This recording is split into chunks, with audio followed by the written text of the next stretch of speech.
Hello everyone! How's the music? Can you hear it?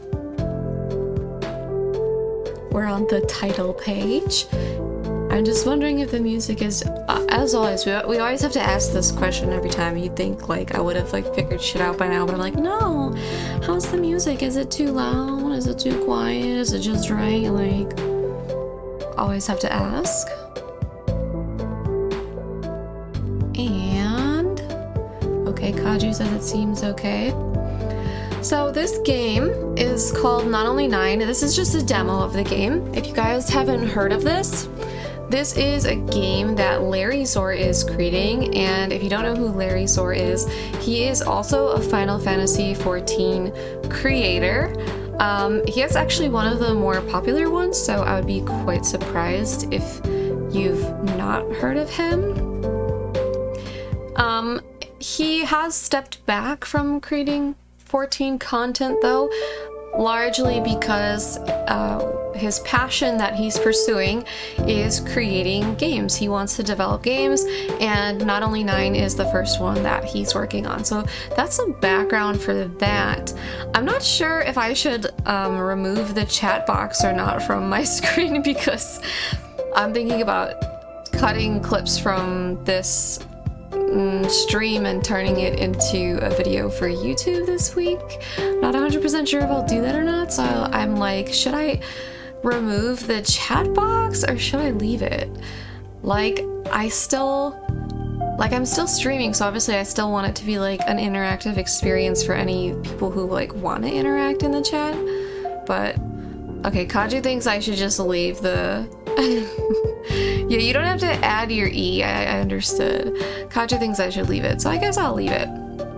Okay, before we click continue, I want to read the like game summary synopsis. That's the word that I'm looking for.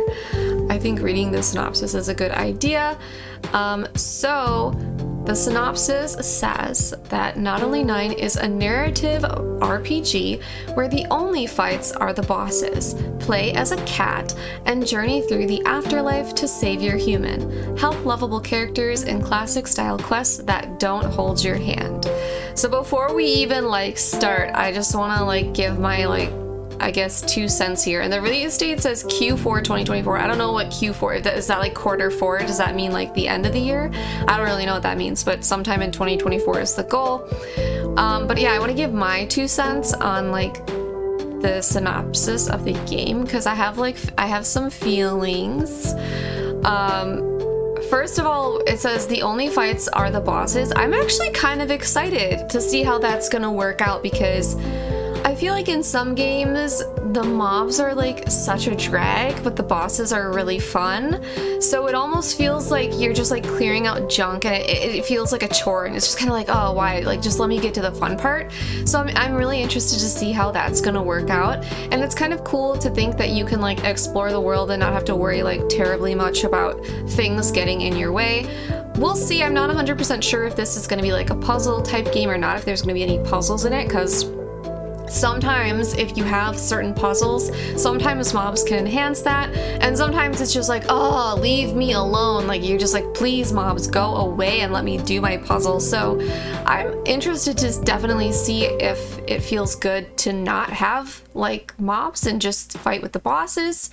That I find super interesting.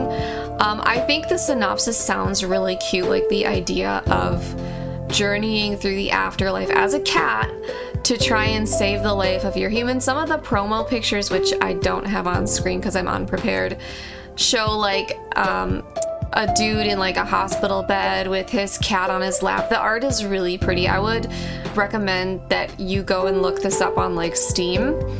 I think there's also a Twitter page for this game, so it's definitely worth looking up because it seems really cute. The one thing that I'm not sure about is that, like he said, Larryzaur said this in his video, and he also has this right in the description that I just read. Don't hold your hand. And I like having my hand held, okay? Like, I'm gonna be honest, I prefer to have my hand held through games.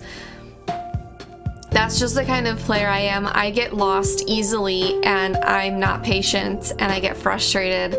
So I like having my handheld. I like feeling like I know where to go next, especially for like story style games, where it's like, because like, yes, I'm a horrible person and I played Hogwarts Legacy, but I liked how much that game like took you from point A to point B, because I always knew where the next like plot point would be and how to get there, and I didn't feel like I had to like waste a bunch of time in between. It was like very linear, if that makes sense.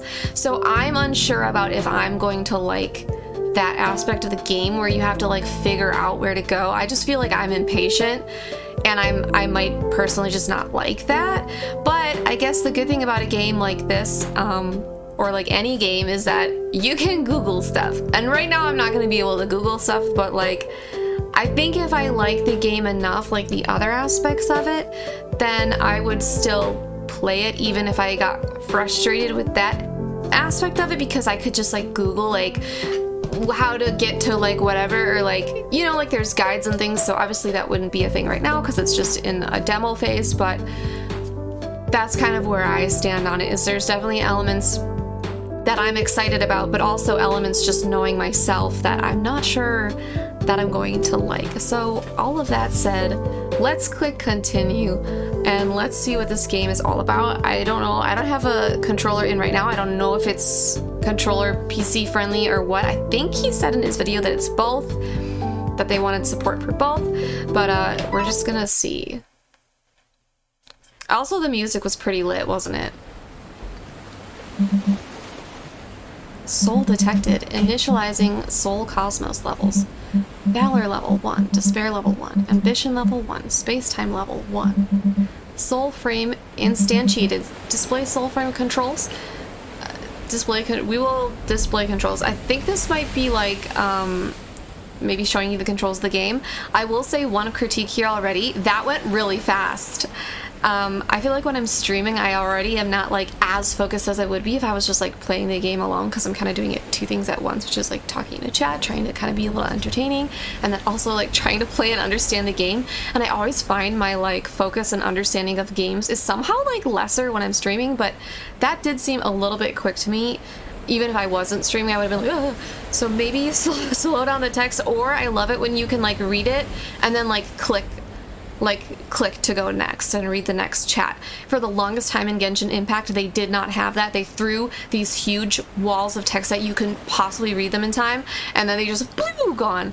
And they finally changed that probably some months ago, some patches ago. I noticed that they finally changed that, where it was made to click through. So I always prefer click throughs just because it's so much easier and you can go at your own pace.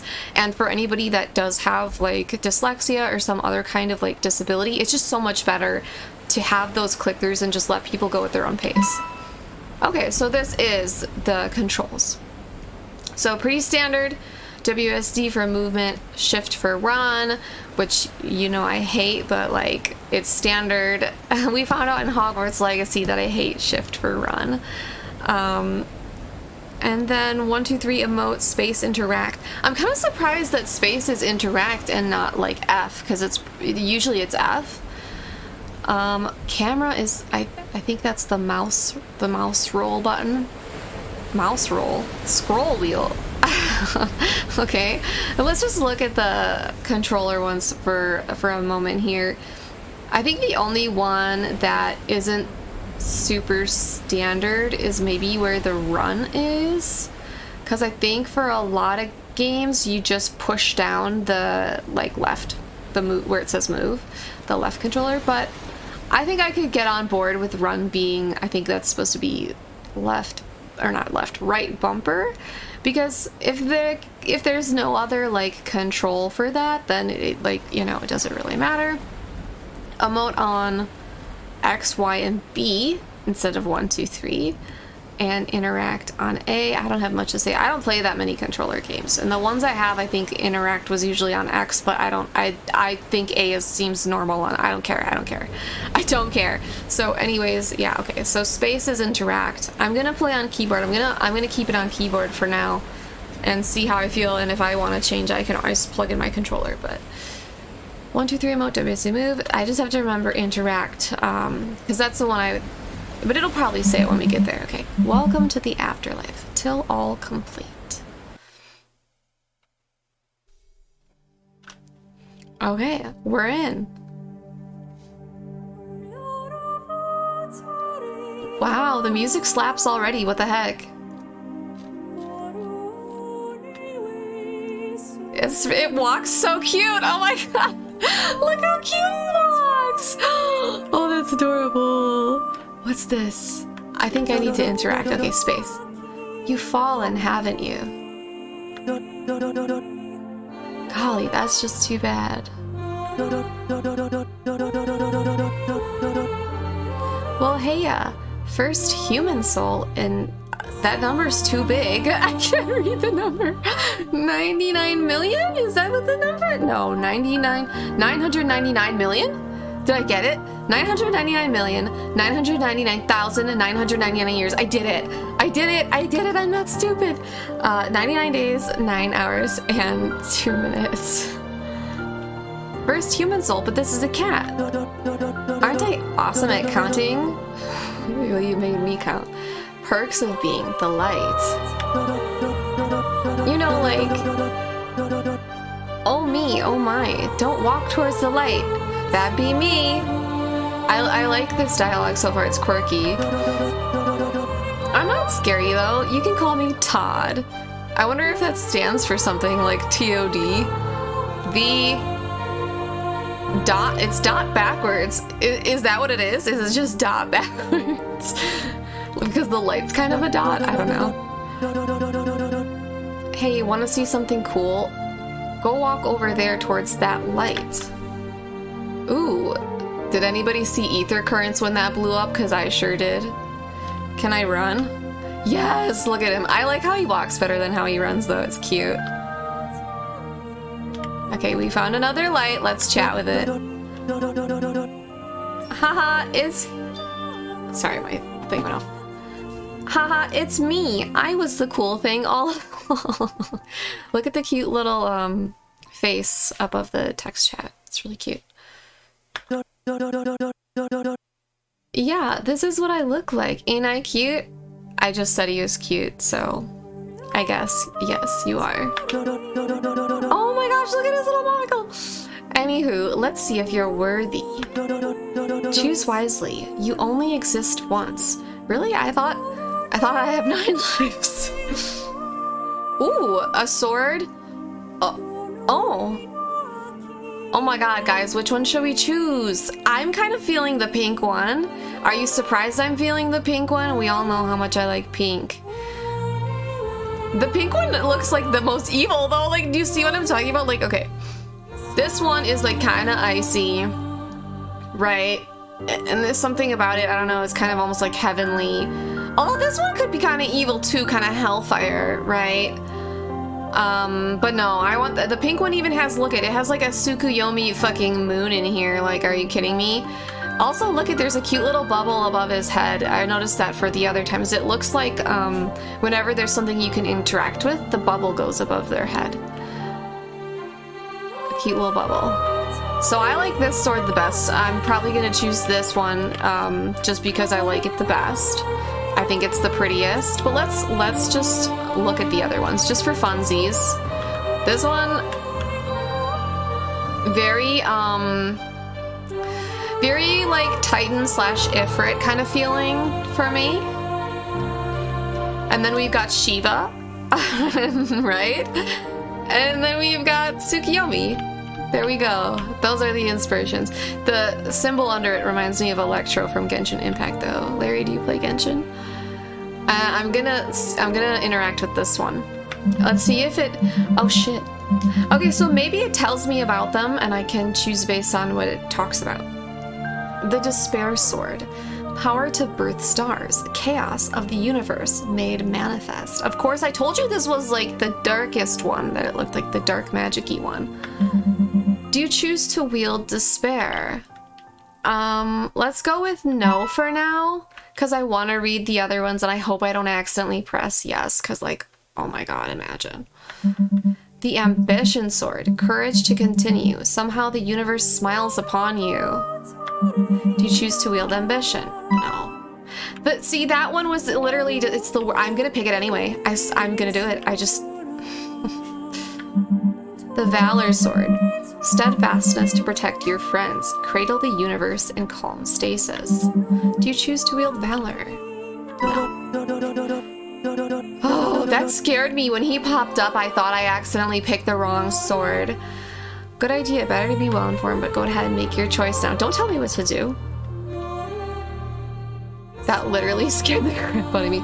You know what I want run to be? I want run to be right click so badly. Maybe eventually we'll be able to like change the hotkeys. I know that shift is like super standard, but I just want it to be right click. I just can't help it.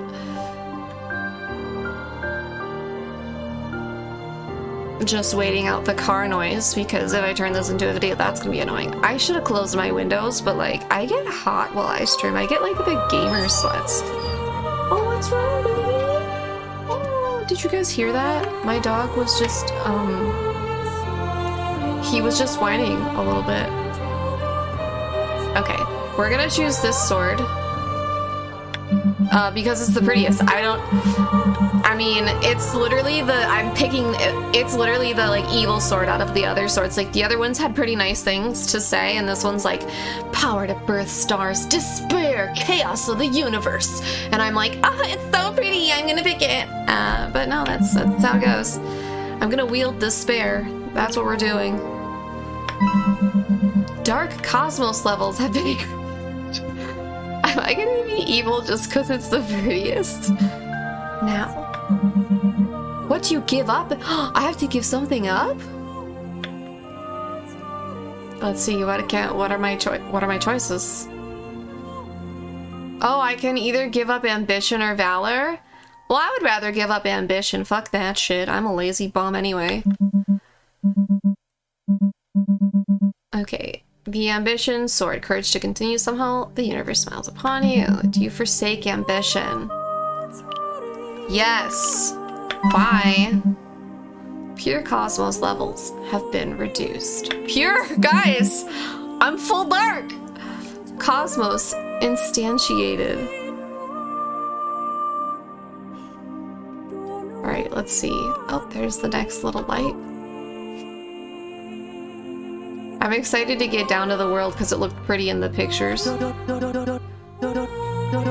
Oh wow, that's a very dark choice. Listen, Todd! I picked the prettiest one and I have no need for ambition, okay? I don't have it in the real world. I don't need to have it here. Please keep that despair sword away from me, thank you. Did I just pick? I just picked depression and lack of ambition. This says too much about me.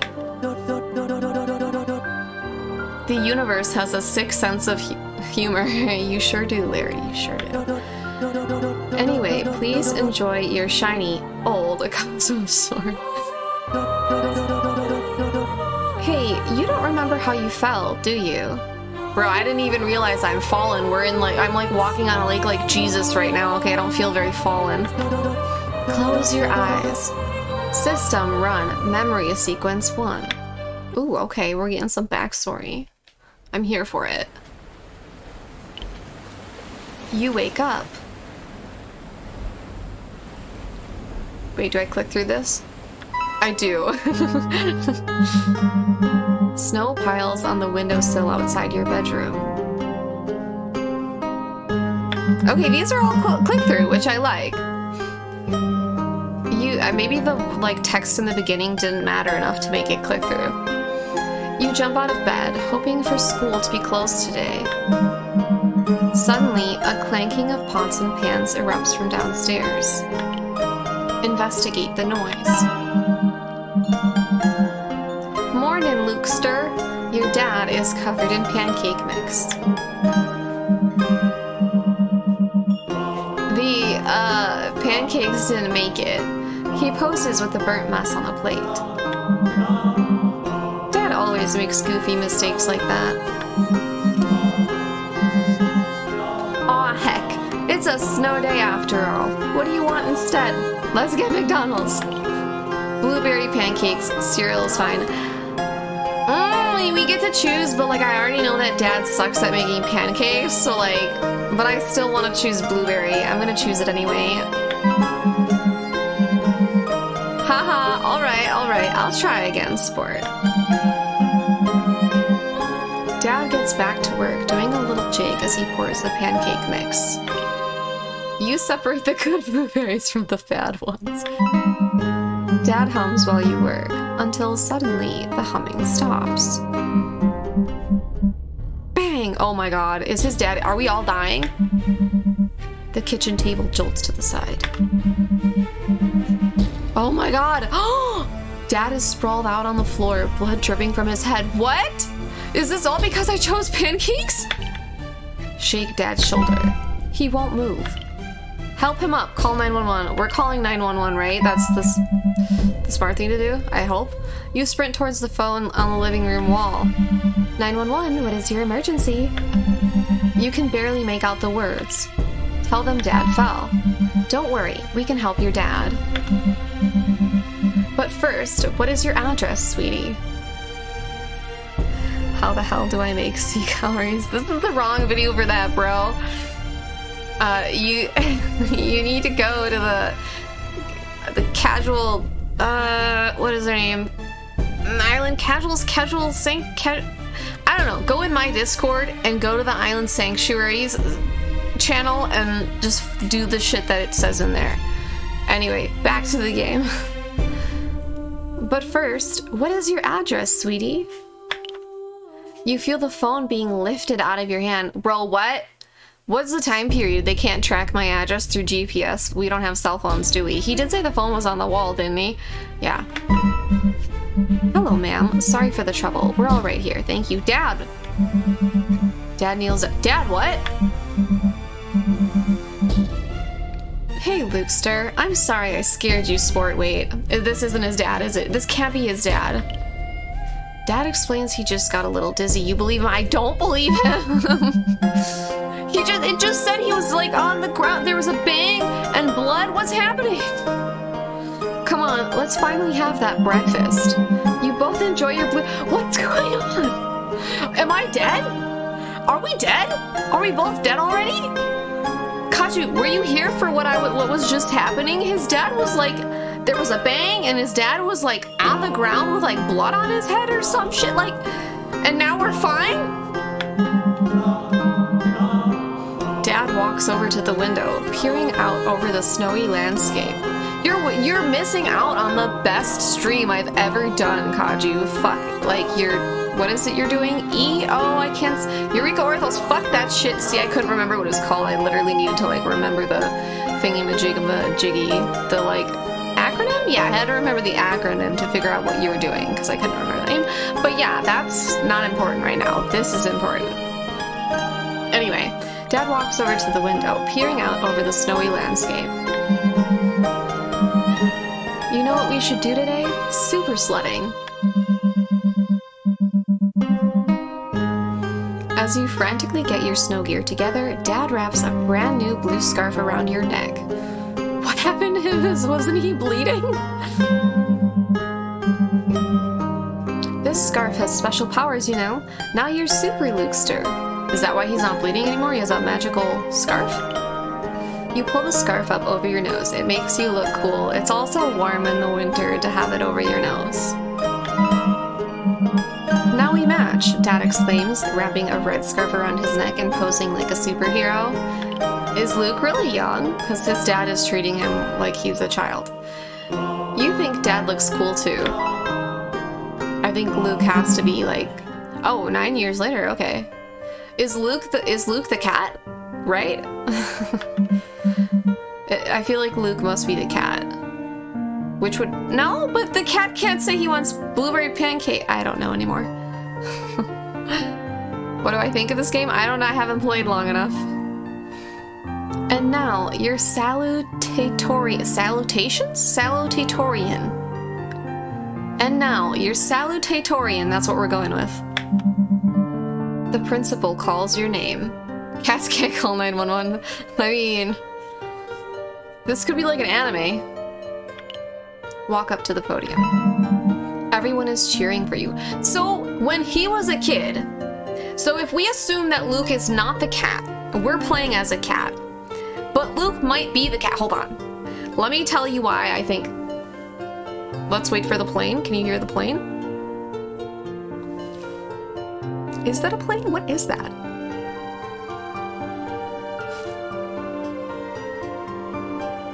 Why is there so... Can you fly faster? Like, what is this? This is the slowest plane I've ever encountered. It's finally... I'm sorry, we just have to wait, because like I said, I might turn this into like a YouTube video, so like my dumb ass is out here like stopping at every little noise. So that if when I... Here's the thing, when you cut videos, whenever there's noises, you have to just stop and start over. Because if you don't, you get wrecked. Oh my god, this is literally the longest plane like ever. I feel like most planes fly over in like 10 seconds, and this one's taking a literal hour.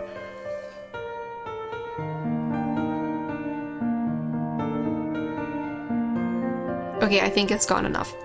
So, Luke is either the, like, boy that the cat is trying to save based on the synopsis, or Luke has become the cat when he died, which seems weird, but the reason I'm saying that is because in the beginning it was talking about, it was saying, like, oh, you have fell, and, like, I don't know, like... I'm the light, like it's saying that they died. Yeah, I don't know. Maybe I'm reaching here. Maybe his cat died and his cat's saving him. Maybe it's unrelated cat. I don't know, but I guess we'll find out. Also, hi Nez. Everyone is cheering for you. As you walk up, you trip on the stairs. GG. Nobody stops cheering. They know you always do goofy things like that. You start your speech that Dad helped you practice, but you stutter and lose your place. Look for Dad in the back row, look for Dad in the front row. Dad is in the front row, okay? He is here for us. He's not in the front row! No! He's here for us, the game. He's not there. He's not in the front row. Actually, he's not there at all. You close your eyes and try to remember what Dad taught you. Luke, this world can be cruel. Sometimes all hope may seem lost. And yet, you can choose to continue. Wow, that's kind of breaking my heart. The universe wasn't made for us to understand it, but while we're here, we can make a ride out of it. Don't let a wall stop you. Despite how afraid you may be, it's weak compared to you. I'll tell that to my anxiety. Smash right through, break it down, choose to continue. I feel like I'm being called out here right now. You open your eyes, but the nervousness sets in all over again. Okay, so they kind of understand. Like, it's not that easy, bro. I would break the wall if I could. Choose to continue. Oh, we don't have a choice. It doesn't get, this is our only choice. Our only choice is to choose to continue. Graduation caps shoot up into the raining sky. Today was a good day, but you can't help but worry why Dad wasn't there to see it. I'm still wondering how the heck Dad earlier there was a bang and he was hurt and now he's like fine. He was just suddenly fine. Like, what's going on? Walk home to look for Dad, call Dad and wait in front of the school. We do have cell phones. I'm gonna call Dad and wait in front of the school. The phone rings and rings. No answer. Damn. You slump down on the stairs. What happened to Dad? Is he dead again? This is a lot of text, says Nez. It is a lot of text, but it's, I don't know, I'm okay with it for now. I'll think about it more later. Sirens blare in the distance. An ambulance and police cars zip past your school. You see smoke in the sky towards your house. Before you know it, you're sprinting after them. Damn, I should've went home. I'm actually so curious to see like if it would change or how it would change if you picked other options. I love games like that where you're like, what if I did the other thing? Would it have a different outcome? And I love it when they actually do have a different outcome. A car is on fire, crushed in on itself and curled around a tree. Skid marks swerve along the empty road. It's the same color as Dad's car. Is it the same make as Dad's car, though?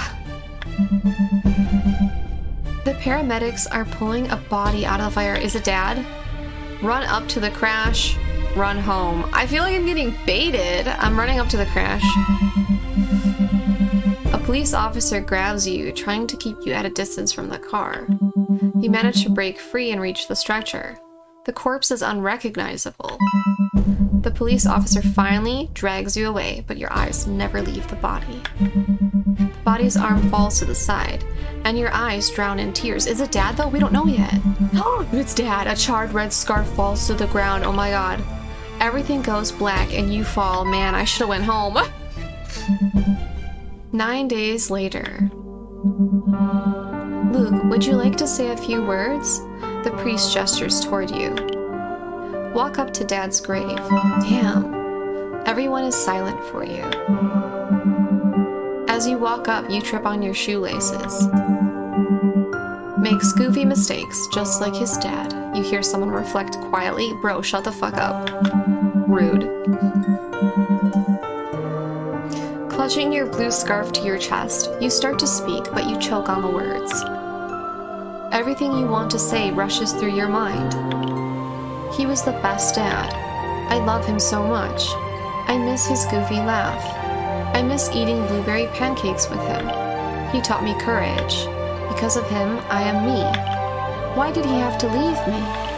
Dad, how can I continue without you? Tears stream down your face. Breathing is a next to impossible task. Wow, this is so sad. Look for Dad in the front row. You see Loon, is that the cat? A white kitten sitting on the grass in the front row. You don't recall how you know her name. Loon walks up to you, purring. Is this some time travel shit? Maybe there's some time travel happening. You pick her up. Give Loon your blue scarf. Loon snuggles into the scarf, purring in your arms. Looking out over the crowd, you suddenly don't feel so afraid anymore. I'm gonna nitpick this line. I don't think he's afraid at all. I think he's overwhelmed by sadness, actually. I don't think the reason that he's having trouble giving a speech is because he's like nervous or afraid of giving a speech. I don't think that's how anybody feels at a funeral. I mean, I guess maybe some people do, but I feel like in this instance, like, unless we're talking about fear in terms of like how is he gonna live without his dad, I think that's like a solid fear. But I guess what I immediately thought of was like the fear of public speaking, which just doesn't, to me, just doesn't feel like something that is as applicable in this situation. So there's a little nitpick. You take a deep breath, just like Dad taught you, and choose to continue. Nice little callback there. Oh. Okay, let's talk to the light again.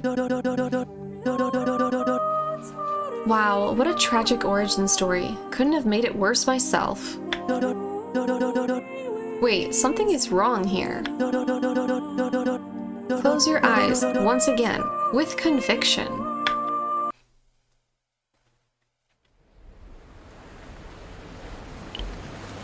Initialize memory sequence. Oh my god, the art! I love it. Golly, I never get tired of starting these. Wow, you look so happy with her. So, the memories are of this boy, Luke, but somehow we're a cat in the afterlife even though the memories are Luke's? Life is precious. It seems you appreciated what you had. Let's look a little further ahead.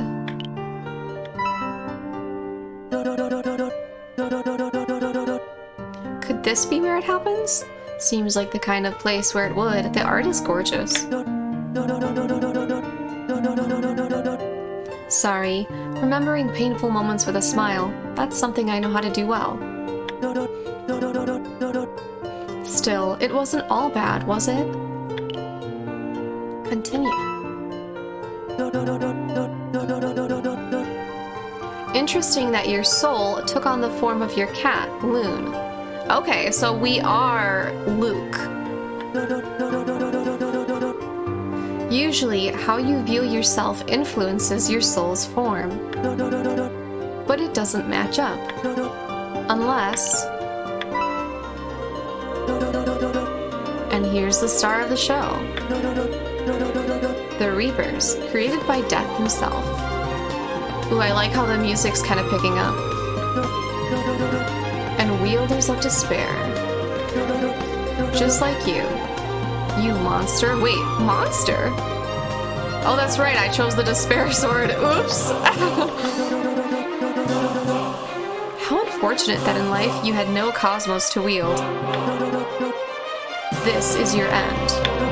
Tell me, do you fear death? Or do you have the resolve to persist? Wait. You're not Luke? Oh, wow, I'm not? You're the cat? Why does the cat have my memories? Was the cat just here all along? I mean, Luke's memories. Shit. This changes everything. System run, force quick, Alt F4, Alt F4! Ooh, it kind of did force quick. Okay, so we are the cat. That was a little confusing to begin with, but it gave us the reveal, so it's fine. I think that's like, that type of confusion and wonder, I think, makes sense for a game and makes it more interesting and fun to try and kind of like unravel as you go through, but they still give you the answer in the end, so that's the important thing. They didn't drag it out too long. You think you can fool me? Oh man, look at Todd. He got a little spooky. He's still cute though. Even spooky Todd is cute.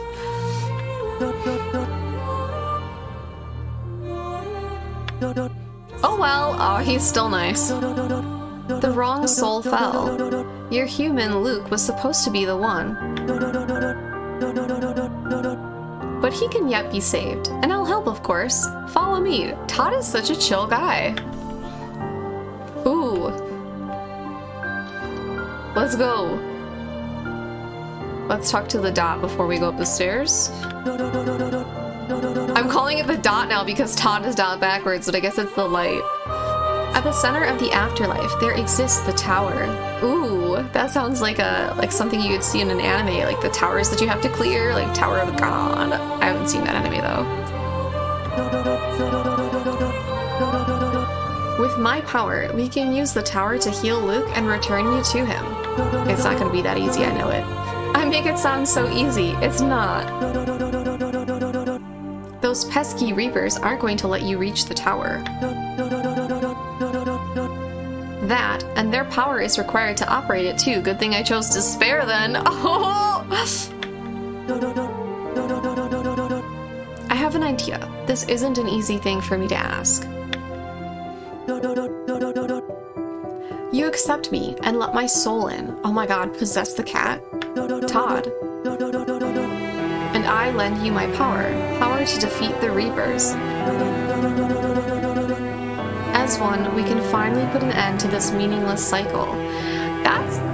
That's quite a statement, Todd. Is death really a meaningless cycle? I'm not sure if I agree with that statement or not. You'll be able to save Luke, and I... Ooh, maybe there's a different cycle, and it's not the cycle of life and death that Todd is talking about. Maybe it's something that Todd has to do here in the afterlife that is meaningless to Todd. Precious life will be lost, no more. Okay, Todd, we're gonna live forever. So, Wielder of Despair, do you accept my power? I kind of don't want it though. Like, guys, what do I do? Should I pick no? I kind of want to pick no. Like, I don't want to be possessed by Todd. I didn't even know Todd that well, and I don't even think I agree with Todd that the cycle of life and death is meaningless. I mean, I feel like people have to die. If everybody lived forever, there wouldn't be enough space on the world, and we've already crapped up the earth enough as it is. Imagine if people never died, especially people that are bad people. Like, they need to go. You know what? I'm doing it. I'm refusing Todd. Sorry, bro. I don't want to. Incorrect! Todd!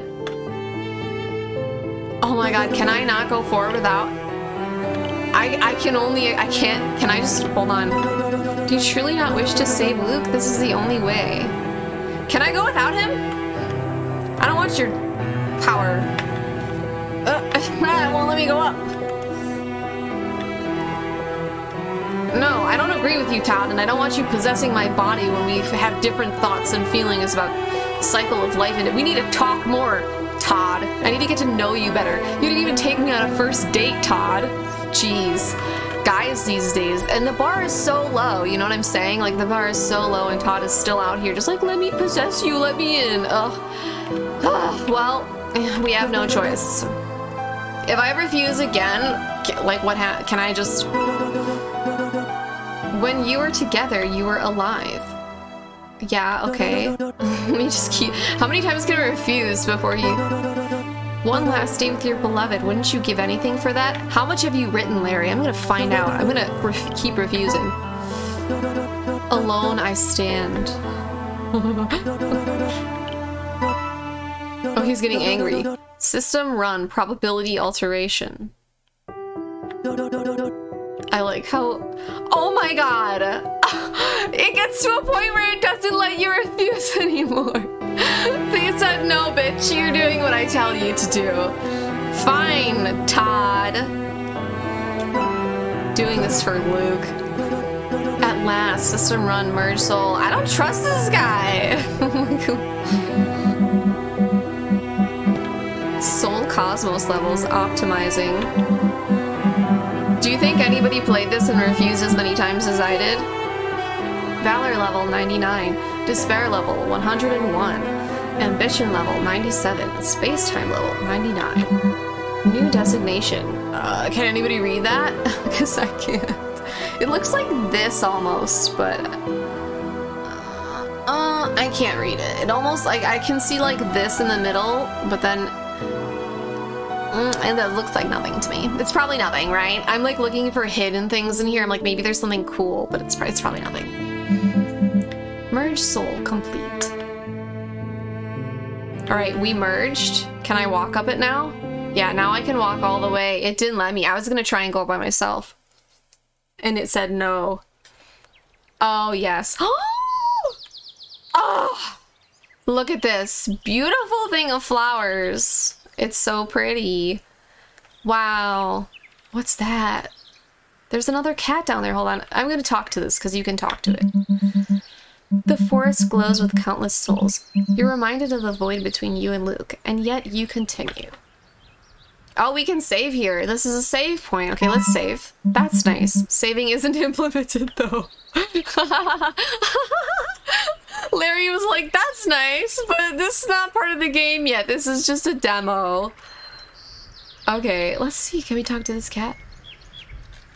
I thought it said I could zoom in with the scroll wheel, but that's not happening. So I don't know.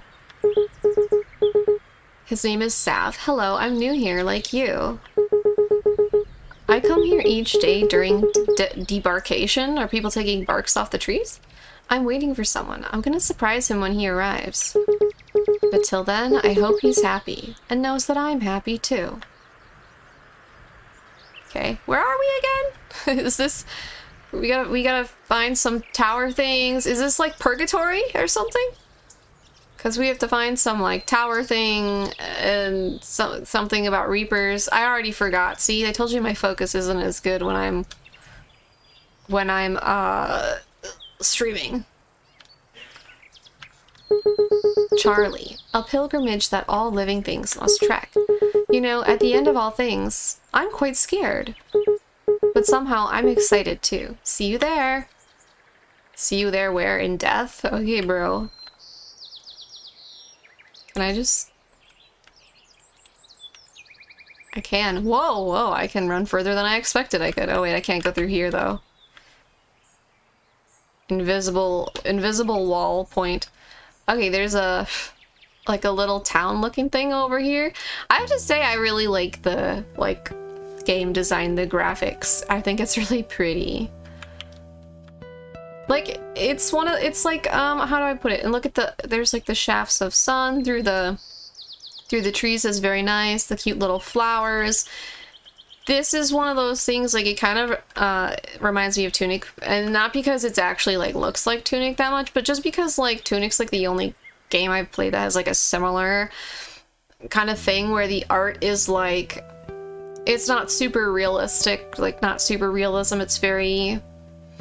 I don't know how to describe it, but I like it a lot. It looks very nice. It's very pretty. Let's see what we got in here. Ooh, I knocked it over. It's Companion Bucket, the friendliest of buckets. Okay. That didn't do me any good, though. Can I keep it? I want to keep it. Ah, no, let me talk to the board. I also like the animation around the cat when it walks. It's really cute. Loon. Loon sounds like a girl's name, so I'm just gonna assume the cat is a girl. That's right, I'm assuming genders now. Hoot hoot, what have we here? Bora Pora. Oh my god, best name in the game. A brand new soul to the afterlife. So we are technically still somewhere in the afterlife, and we have to defeat the Reapers so we can get back to Luke. Something like that. Would you like me to give a long-winded explanation about the afterlife, followed by prompting if you understood me, with no as the first choice? Absolutely. Indubitably. I do very much enjoy a fine conversation with a new stranger. Don't you agree? Hoot hoot. Oh no. At first I thought it was gonna go off the page. I got scared. I was like, is this gonna go off my screen? And I can't even read it.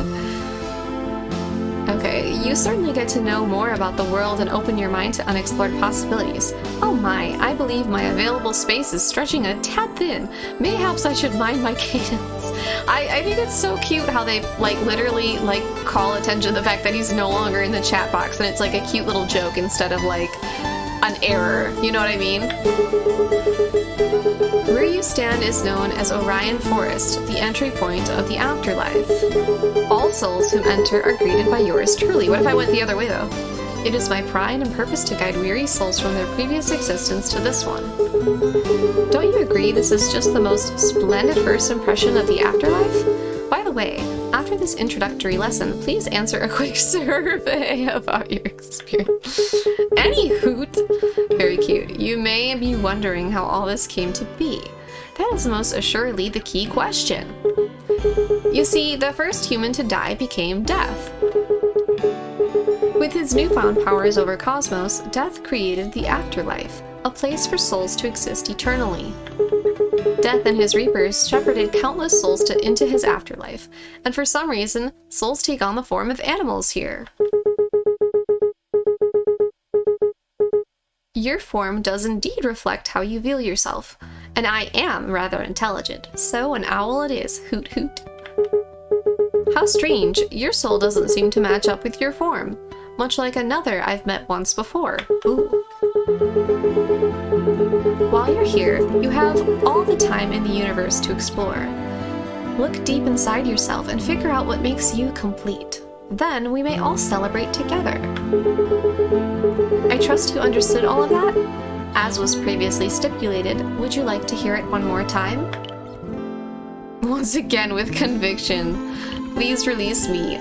I just like this this answer so much that I want to pick it even though I feel like I understand. I just have to see if it's different. I just have to. How delightful. Let us revisit the topic, shall we? Where you stand now is okay, it's the same. Okay, it's all the same. Okay. I was thinking, like, what if it's different? Please release me. Certainly. Remember to check in with George to do our survey. What's that? You wish to venture towards the tower? I hesitate to recommend visiting the tower, but if you truly wish to talk with Ursa, his house is high up. Enjoy the afterlife, till all complete. I think one thing about this game, though, is, like, you would have to play it like in succession, because he just gave me 2 hints, which was like talk to George and talk to Ursa. And if you were to stop playing and forgot about that, you would be screwed. Like, you know what I mean? You'd be like, what? Like, you would just have to roam around and hope to find stuff again. Whereas when you're like playing in an ongoing like session, it'd be a lot easier. Just seeing if I can interact with any of these. Oh, okay, here, I can interact. Oh, this is George. Me, George. Me have survey. That's why is it so cute? Me wrote down in case me forget. Forgetting is George's secret power. But George can't read. You do. I watch. Question. What are you? I'm a soul and feel like myself. I'm me, but with another. That's the truth. Question. Do you harbor any regrets from your past life? I regret almost my entire existence? That one's too sad. I'm gonna pick the first one. Are you interested in becoming complete?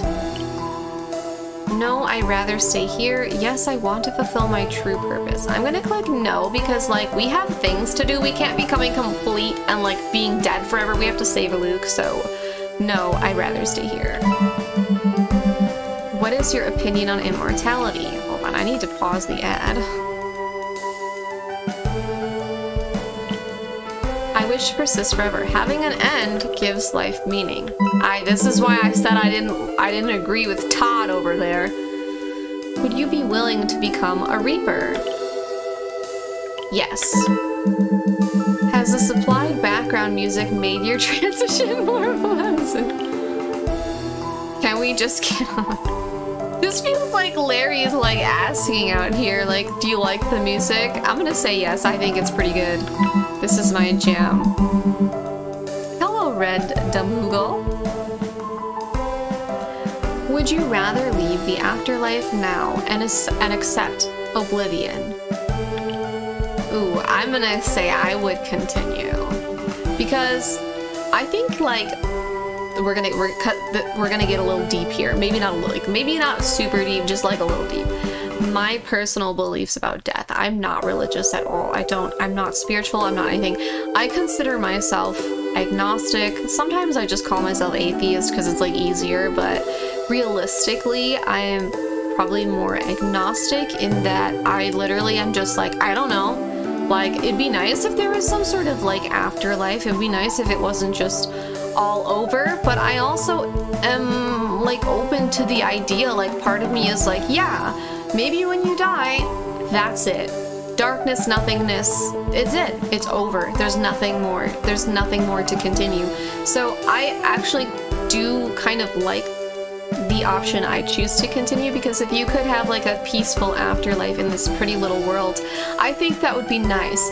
Like, if an afterlife does exist, I think everyone's hope for it is that it's better than the earth that we lived on. It's a place where there's peace and love and all good things, and you get to see your loved ones again, and you get to see your pets and all those things again. I think that's what everyone hopes for an afterlife, if one does truly exist, if there is something more, and it's not like rebirth or nothingness or this or that.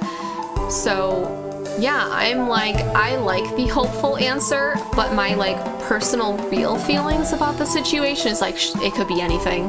Like, it could be anything. Maybe it's all over, maybe it's not. I have no idea. I have no subscribed belief. Like, I don't know, and there's no way for me to know, and that's it. So that's it. So I'm gonna choose to continue. Thank you for taking our survey. Please enjoy your stay till all complete. George happy, have fun. Thanks, George. Okay, we found George for a survey. Now we need to find Ursa. We can't go this. Oh wait, it just opened. It was closed before. Am I crazy? Was it the other direction? No, this was closed, and then we talked to George and it opened. Okay, that's cool. I kind of want to go back the way I came though, because I was super curious if there was anything else that way, actually. How's it going? It's going good. So far, I'm enjoying Larryzaur's game, having a good time. I think it's very promising. I I feel like it's... Oh, okay, you can't go this way. I feel like it's going to be presenting, like, a lot of thoughtful... maybe not like philosophical things, but like maybe a little bit, because it does deal with like death and the afterlife, and I'm excited to see like where it goes and how the story develops and blossoms. Okay, we can go forward now. I wonder how long the demo is. I'm actually surprised, like, I have like an hour on my stream thing so far, and I wasn't here the whole hour. Like, I always usually let it sit with like stream starting for like 5-10 minutes, just so people can, you know, so I can send out my notifications, and if people want to come, they can hop in and that sort of thing.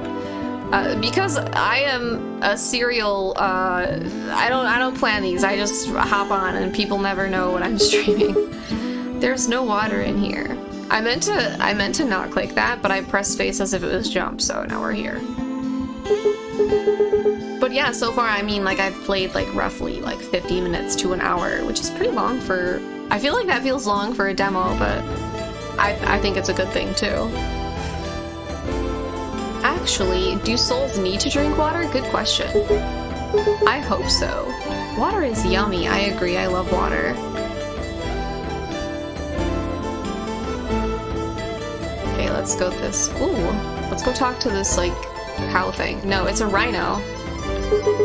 Rhino. Its name is Rhino. I love that. They were like, what do we name it? And they're like, let's just name it Rhino, but spell it wrong. Like, that's what we're gonna do. I was told to guard this door, so that's what I'm gonna do. Even when the universe dies, here I'll remain. Till all complete. Till all complete, that reminds me so much of, This Is the Way. This is the way. There's an ad starting in 14 seconds. I'm gonna pause it, because I feel like the demo is gonna, like, I feel like this demo can't be that much longer. I don't know. A flamingo! Fiona. I'm Fiona the fashionista. Nice scarf. But I dream of more fabulous threads. Come back when you have something fabulous to show me. Wow, rude. I think my scarf is fabulous. Get over yourself. Fiona. Okay, let's see. We talked to them. Is there anything in here? I can't jump. Oh my god, is it you? Oh, I love this! Guys, look at this. It's a game room! It's a gamer setup, and they're a streamer and stuff too. That's 10 out of 10. And not only that, the hedgehog is really cute. Look at all the Ethernet cables! Oh my gosh, is that a GameCube? What is that? Am I wrong? That looks like a GameCube on the table. This is dope. And like really old computers? That's nuts. That's so cute. The little Wi-Fi, that's adorable. Such power! Turns out, if you focus hard enough, you can manipulate Cosmos into whatever you want, like a high-speed internet connection. I've been working all my brain cells on this for years, and I finally have my dream gaming setup. That's so cute. I could cry. There's all the time in the universe to play my favorite character. This is my favorite character. Now if I could only figure out multiplayer. Till all complete. Bro, I would multiplayer with you. He wants to, look at this. He finally figured out his setup. He wants to be a gamer. He wants to be a streamer. He's got his little streamer boom mic on his little stand thingy. But the poor guy doesn't have anyone to multiplayer with or stream to because he's in the afterlife. That's the saddest thing I've ever heard. This is so adorable. Ursa is so cool. No wonder he lives so high up. Okay, we needed to talk to Ursa to help us figure out something about the tower, so this is another hint. Maybe one day I'll be as cool as him. So Ursa's high up. Where, like, how high is high? Okay, we can't go in here. I thought maybe we could, but we can't. Let's see. I want to get like a kind of a look at my surroundings here. There's mountains over there, but we can't go that way. We could possibly go up that way. What other direction can we go? Let's see. We came from this way. Can we go the other way? I'm just curious. Oh no, no we can't. Okay, because this was, okay, I see. It's like a road that curves around. So let's go up the road then and see. Maybe Ursa's up the road because they said high up, so maybe that's what high is. We don't know. Oh yeah, I forgot to mention this before. Is this where it ends? Did you think you would trigger a random battle in tall grass? No, I read the synopsis. Am I winning? Absolutely. Well, there aren't any enemies here at least. We don't need to battle anything anyway. I'm already at max level. Those weak reapers don't stand a chance against us. Okay, Todd. Good thing nobody else can perceive me. They won't know what hit them. I guess Todd just wanted to let us know that we're safe. Even though I read the synopsis, so like I already knew. But thanks, Todd. Thanks for... Is this Ursa? It's gotta be because she's a bear. What? Yes. Or he? I don't know. It? It's gotta be the ba is like so...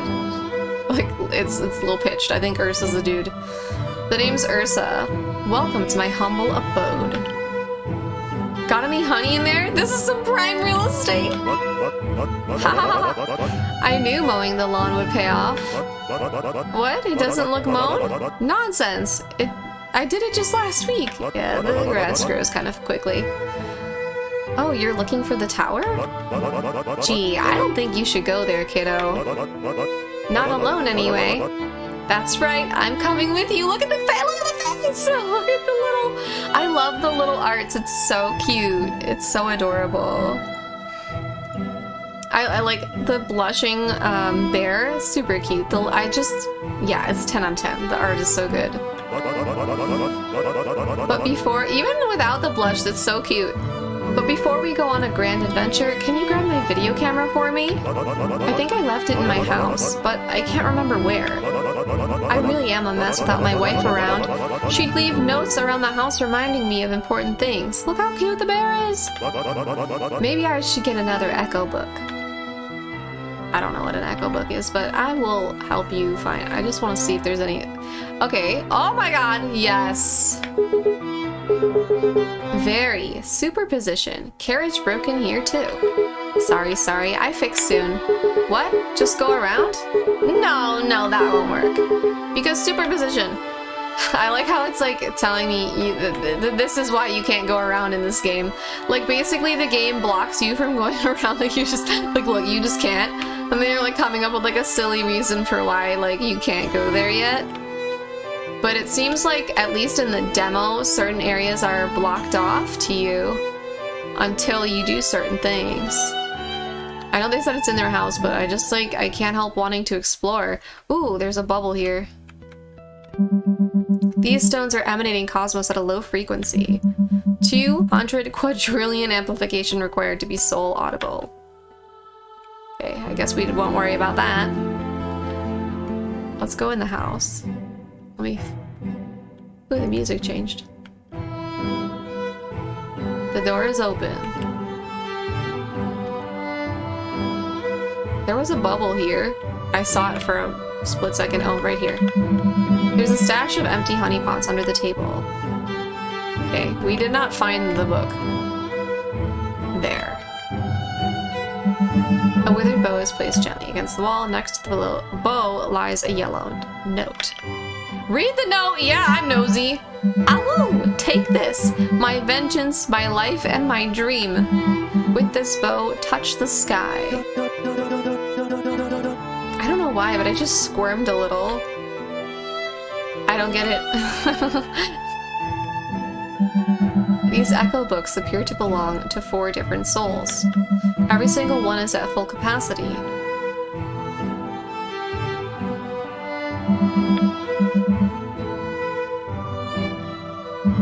Oh, this is the same. I thought the other bookshelf might say something different, but I was wrong. A camera! It's a VHS camcorder. For some reason, you're intimately familiar with this exact model. Seems like the one Ursa was talking about. Let's grab it for the dumb old bear. Todd, rude! You got the VHS camcorder, but it doesn't have any tape. Oh no. Hey, why is there a, like, sands of time here? It's a model of the tower. Oh. Trace levels of valor found emanating from it. Cool. Anything else over? Ooh. This book's title reads, How to Act for Actors. So I guess they probably, you know, want to be an actor if they have, you know, if they have a VHS recorder. So we need the thing that goes inside it. My words no longer work. Holy smokes, way to go, kiddo. Where on Earth was it? Oh, silly me. We're not on Earth. My girls would make such fun movies with this thing. Starring their mother, and me, of course. A tape, that is probably what goes inside of it. You're right. For a second, I thought he was gonna say maybe I should get another wife. I mean, maybe. And I was a great actor. They laughed at everything I did. Uh-oh. Anyway, there's a reason we needed that camera. Let's head over to Orion Village. Just follow the path past my gate. They've got such beautiful orange trees there. Fine, if we must. Todd doesn't want to. Ursa joins your party. Awesome. They said head to towards the red trees. Does that mean the thing is out of the way? Yeah, look, it's gone. That's kind of cute how they're like...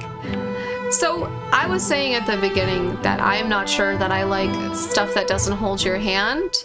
But this doesn't feel too, at least not at this point, like it doesn't feel like too awkward and out there because it still like forces you to stay in the zone that you're in until you've like figured out everything you need to do there.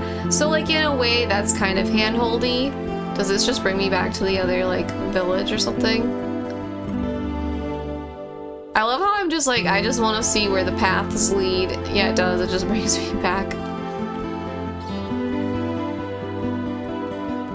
So at least for now, like, it doesn't seem like it's gonna be, like, a frustrating game. In fact, like, I feel like the clues they're giving you are very obvious, which I don't think is a bad thing, personally. Maybe some people would, but I'm just out here like, I need my hand. Oh, I can't swim. Larry, there's one thing I want from you and one thing only. Allow me to swim. I don't care if you do anything else with your game. You can make it, like, whatever you want. I mean, obviously it's your game, but, like, let me swim. Larry, please. Please. I don't know why, I just love swimming in games, so I want to be able to swim. Oh look, there's another save point. Watch, it's gonna be like, you can't save. The village's souls are full of hope and joy. Your soul yearns to experience such completion, and yet you continue. Save. That's nice, saving isn't implemented. I just think that's so funny. It's so weird, I think that's funny. Let's talk. This is Sally. This is Ursa. If only they could hear me. I tell them they're idiots! Oh my god, Todd! This is why I didn't want to let Todd in my body. I knew I didn't trust him and now he's an asshole? Like, what the hell? I'm stargazing. This constellation is out of place, actually. Unless we're the ones who moved? Your brain is so big, Cedric. Oh gosh. I think you can't go in any door that isn't open in this game. Yeah, see, look, the door is open over here. Have you seen the gazebo outside of town? I don't think so. Somebody tends to the flowers there every week. I've been here for many ages and not once have I seen it empty. Mystery. I've also heard of white flowers growing somewhere high up. Maybe I'll try to find them someday. Okay. Lots of books in here. Hundreds of echo books line the walls. Ha, pitiful. Everyone seems to use these things. I'm the oldest one here, and I remember everything just fine. Sometimes I remember a little too well. Okay, now I fully understand what the echo books were. I was like a little unsure before, but now I understand it's where people leave their memories because they live so long in the afterlife that they start to forget things. Which is also kind of sad in its own way. Like, you want the afterlife to be like a happy, peaceful place, but then the idea that you're like forgetting things, that seems like sad. So much stationery. Look how cute Eva is. This is dangerous. I can send my friends so many cute letters. Oh, it's you. Wow, long time no see. What? I made something to show you in case I ever saw you again. Again? It's out by the white flowers. Can we go there together? Let's go. Yay, just like old times. Oh my god. Let's go find those white flowers. They only grow really high up. Look at how she's... She's following me. Look at her floating next to me, guys. Oh, it's so cute. Look at it. Oh, I can't zoom in, but like, oh my god.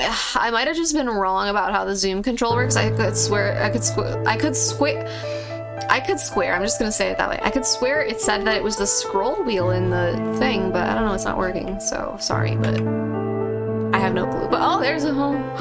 Oh, it's so cute. It's so cute. Let's talk to the little bird guy, and then we'll go get some white flowers. Welcome to Meg's Echo Bookshop. I'm Meg, by the way. Big books, small books, some as big as your head. What a lovely bunch of books. Chirpy chirp. Hey, Meg, do you remember what kind of Echo book my wife used to get me? Because I forgot. Oh my god. I hope you can glamour the cat at some point. I want funny hats. That would be cute. Ursa, I miss our book club nights. Chirpy chirp. Every Echo book is an Echo book. They're all the same, you silly bear. Oh, right. I forgot that too. Damn, I kind of starting to understand why Todd's calling them idiots. Maybe I should have been an elephant so I could remember stuff. An elephant can remember things and I don't get it. Hey, it's the little dude with the cardigan. The cart again, not the cardigan. The cart again. New carriage. This guy is so adorable. I can't stand it. They're all so cute. Like, what am I supposed to do? There's no internet here and I couldn't be happier. Oh my god, the opposite of the gamer. I do miss all those funny cat pictures though. Oh, you're a cat. Could you go sit in that box for me? Which one? Haha, silly cat. If I fits, I sits. Thank you. I took a mental image for my Echo book. I want to fill it up with pictures of every animal sitting in a box. That could even be my true purpose. If only I could share it with the masses. Maybe I do miss the internet. Naoto might be able to help me with his big computers. Till all complete. We already talked to Naoto, so we won't worry about it right now. I need to find the white flowers, but I'm getting sidetracked. They said the white flowers grow high up, but I have so many things. I just want to open the chest. Let me have it. Like, I see treasure, and I'm like, how can you keep it from me? Larry, give me the treasure. Echo books are full of movie scripts. Every atom in my soul is bursting to create something, but I don't know what to make. Damn. I feel that though. That happens to me sometimes. Actually, that happened to me a lot before I started my channel because I had like kind of for a while wanted to do some sort of challenge, just didn't know what. So that's kind of how I felt. There's a letter on the table. Read it, baby! I'm in here nosy as hell every time. Hiya, old friend. I'm so sorry I couldn't make it. I did that thing where I look at the clock, then look again right after, and 5 hours passed by. Also, I tried sending a care package as an apology, but I lost the order form. So here's some bread I made. Your friend, Pixis. Cute. Wow, what a doof. I like how I say it's cute and Todd's out here jerk as always, like, so ditzy. Looking for the bubbles. Oh, bubbles! There's an inscription on the chest. Don't ever open this, love, Debbie. Oh my god, let me open it.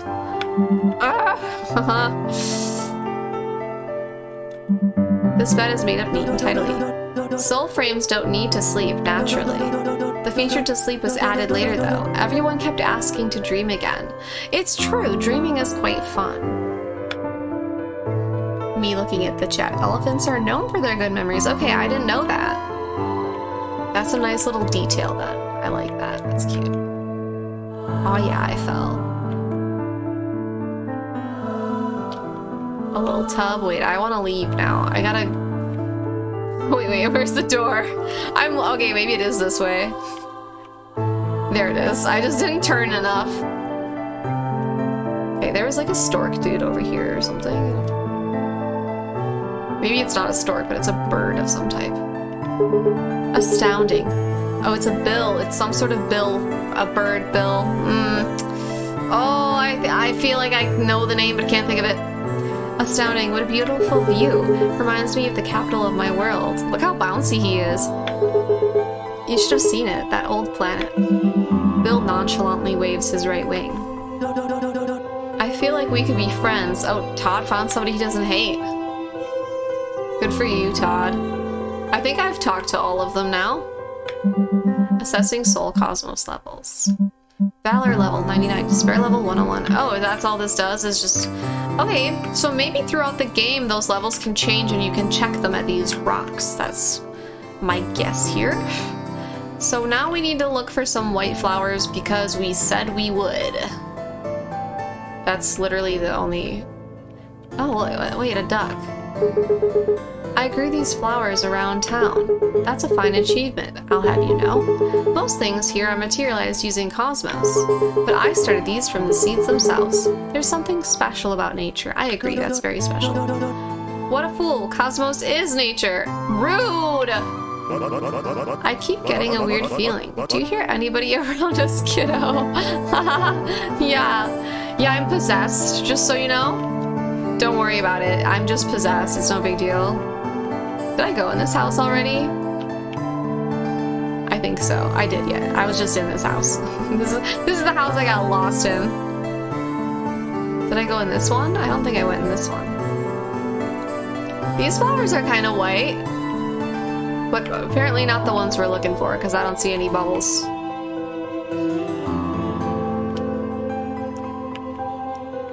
A goose? Don't go upstairs. Oh my. I would very much like to see what's up there, for old time's sake. I just got a shiver. Did you say something, kiddo? I love how we're like creeping Ursa out at every... Oh, we actually can't go up. It won't let me. I'm trying. We have to respect the bird. Okay, so they said that the flower... There's white flowers and they're high up. I don't think we can go through... Oh, yeah, we can't. Okay. I'm gonna look around and see what I can find. I don't know if I can get to any flowers from here.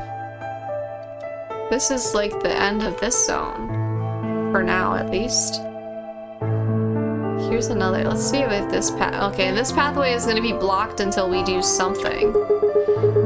I'm trying to encourage my car's wheel to turn. Here I am, just trying to go see some stars, and boom! Car broke. I just did an oil change last week, too.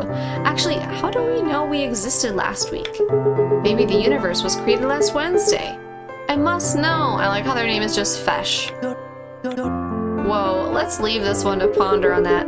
Have you seen Edwin's diorama? It inspired me to go on this journey and discover the universe. Who is Edwin? I don't know. We can't go around though. This might be the... Okay, so we have white flowers. White flowers high up. Possibly Edwin's diorama, but let's maybe we should focus on the flowers for now. We reached the end of the thing just there. The only white flowers I saw were over by that house, but I couldn't pick them.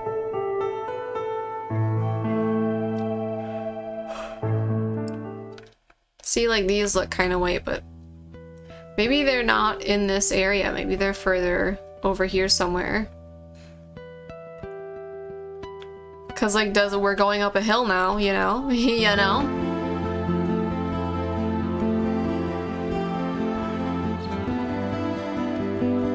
Flowers, where you at? Oh, there's some. Are these the white flowers? How are these not the white flowers? Ah! These aren't it. There's no bubble, but I really thought they were going to be. I got really excited. Larry? Where are my flowers at, Larry? Ah, why isn't there a bubble? These are white. They're not high enough? Here's a whole ass white tree. Oh, here they are. This has to be it. If this isn't it, I'm... Yes! I was about to say, if this isn't it, I'm suing. Look what I made. System run, instantiate memory. Todd. It's really pretty though. Look how cute it is. I love it. Let me just, I'm gonna like just run away, run back a little. We can get like a nice little shot. It's really pretty. Let me try and get the shot from afar. I love it. It's really, I love it so much. It's really pretty. It's so pretty. Whee! Let's see what she has to say. I know you're in there somewhere. Even if I can't hear you, it feels like you're here. Your stories were always filled with such wonder and beauty. I tried to recreate that place for you. Maybe it can grant you peace, even if only a little. I love how Todd has nothing to say. I think I'll stay here for a while. Take care of him for me, will you? Wait, who are we taking care of? Who? Nani? It's a very pretty game. Yeah, I agree. It's actually really gorgeous. They did a really good job. In general. The demo itself was like 3 gigabytes. So I wonder how big it'll be once the actual full game is finished. But it's really pretty. I feel like the art style is like, it's like a mix between like, I don't want to say simple because I feel like that doesn't do it justice at all. I just feel like that's almost like insulting. But it's hard to describe because it's like, it's not like a super realistic thing. It's not like super anime or anything either, but I don't know. It's just, it's kind of nostalgic in a way almost, but it's very pretty. And it's not like it isn't detailed, like when you look at the leaves and stuff. And they actually have like motion, and then there are like a lot of nice little details too. Like we just ran through like the shafts of sun. See, look at right over here.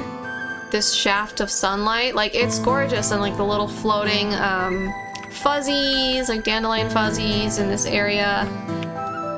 The colors are also so bright. I love it. Like they're nice and bright and saturated. Everything's really pretty. Like, look how pretty the red flowers, like the red trees are.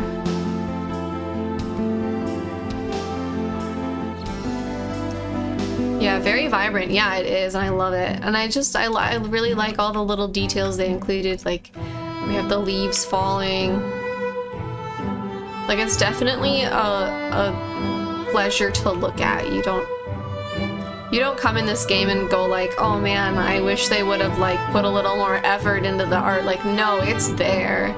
Like, I remember when I first started playing 14, something I had been like really excited about was just the fact that like, it was like really simple things, how like the wind blew your character's hair, and how when you were in like Kurthis or like anywhere cold, your character, when they breathe, you could see their breath. And I thought those touches were so...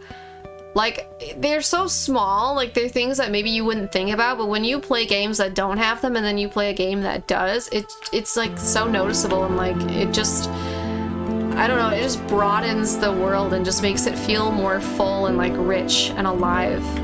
So I always appreciate like the small details when I notice them, because there's some I really believe, because I noticed this with music, was that sometimes you don't notice the small details, but they are there. Like, you subconsciously notice them, so then when they're taken away, you're like, oh my god. I want to talk to him again. He didn't change, because that one guy was talking about... Owen says, here we go, see, we came back. I was like, hey, that one guy was talking about him. I could probably make the internet here. That's a great idea. It could even be my true purpose. Actually, I have a wireless transmitter right here. It's in the corner. Could you go install this somewhere high up? Those strange stones should do the trick. Yes! You got the wireless transmitter. Naoto must have worked very hard to materialize this. Do you ever get tired of being nice? I do. Don't you just want to go crazy? Huh? Did you say something? See, the transmitter's up there. Okay, we just saw the stones. We know where the stones are, kind of. I think they're over this way. I saw them! Are they behind? I think they're behind this house. Ursa's house. I think they're over here.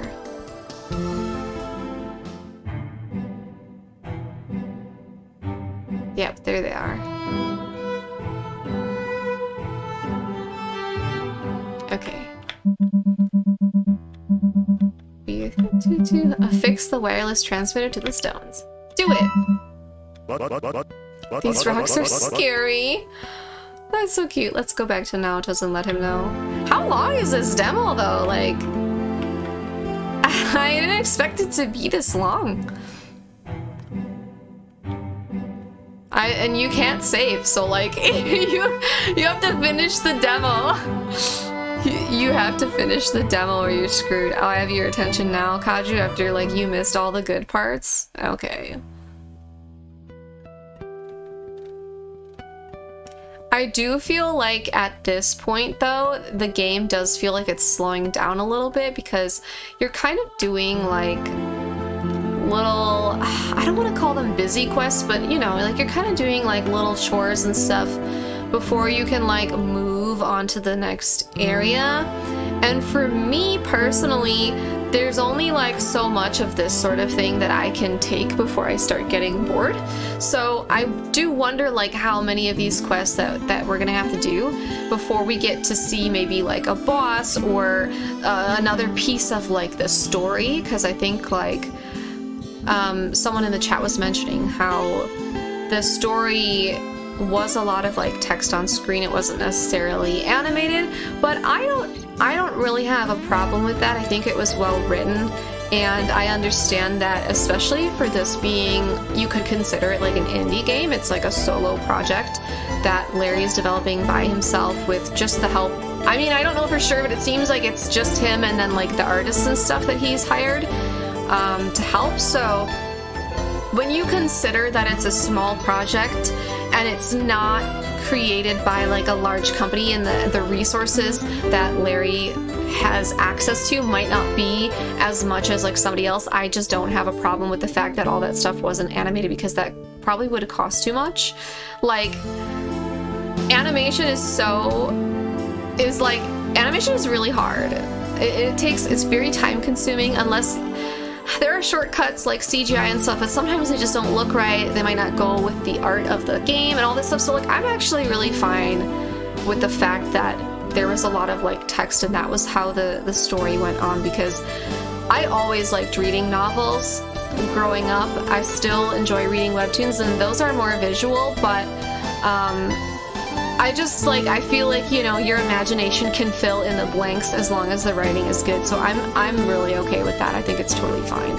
I think if like you wanted to provide something more visual for the crowd, for people that might feel like it's too much text, I actually think going the route of like a graphic novel or, you know, like a webtoon where you have art with with the text, that could work, because you wouldn't have to animate it. You could just, or the animations could be really simple, like an animation of like the characters like dropping from the corner of the screen or something like that.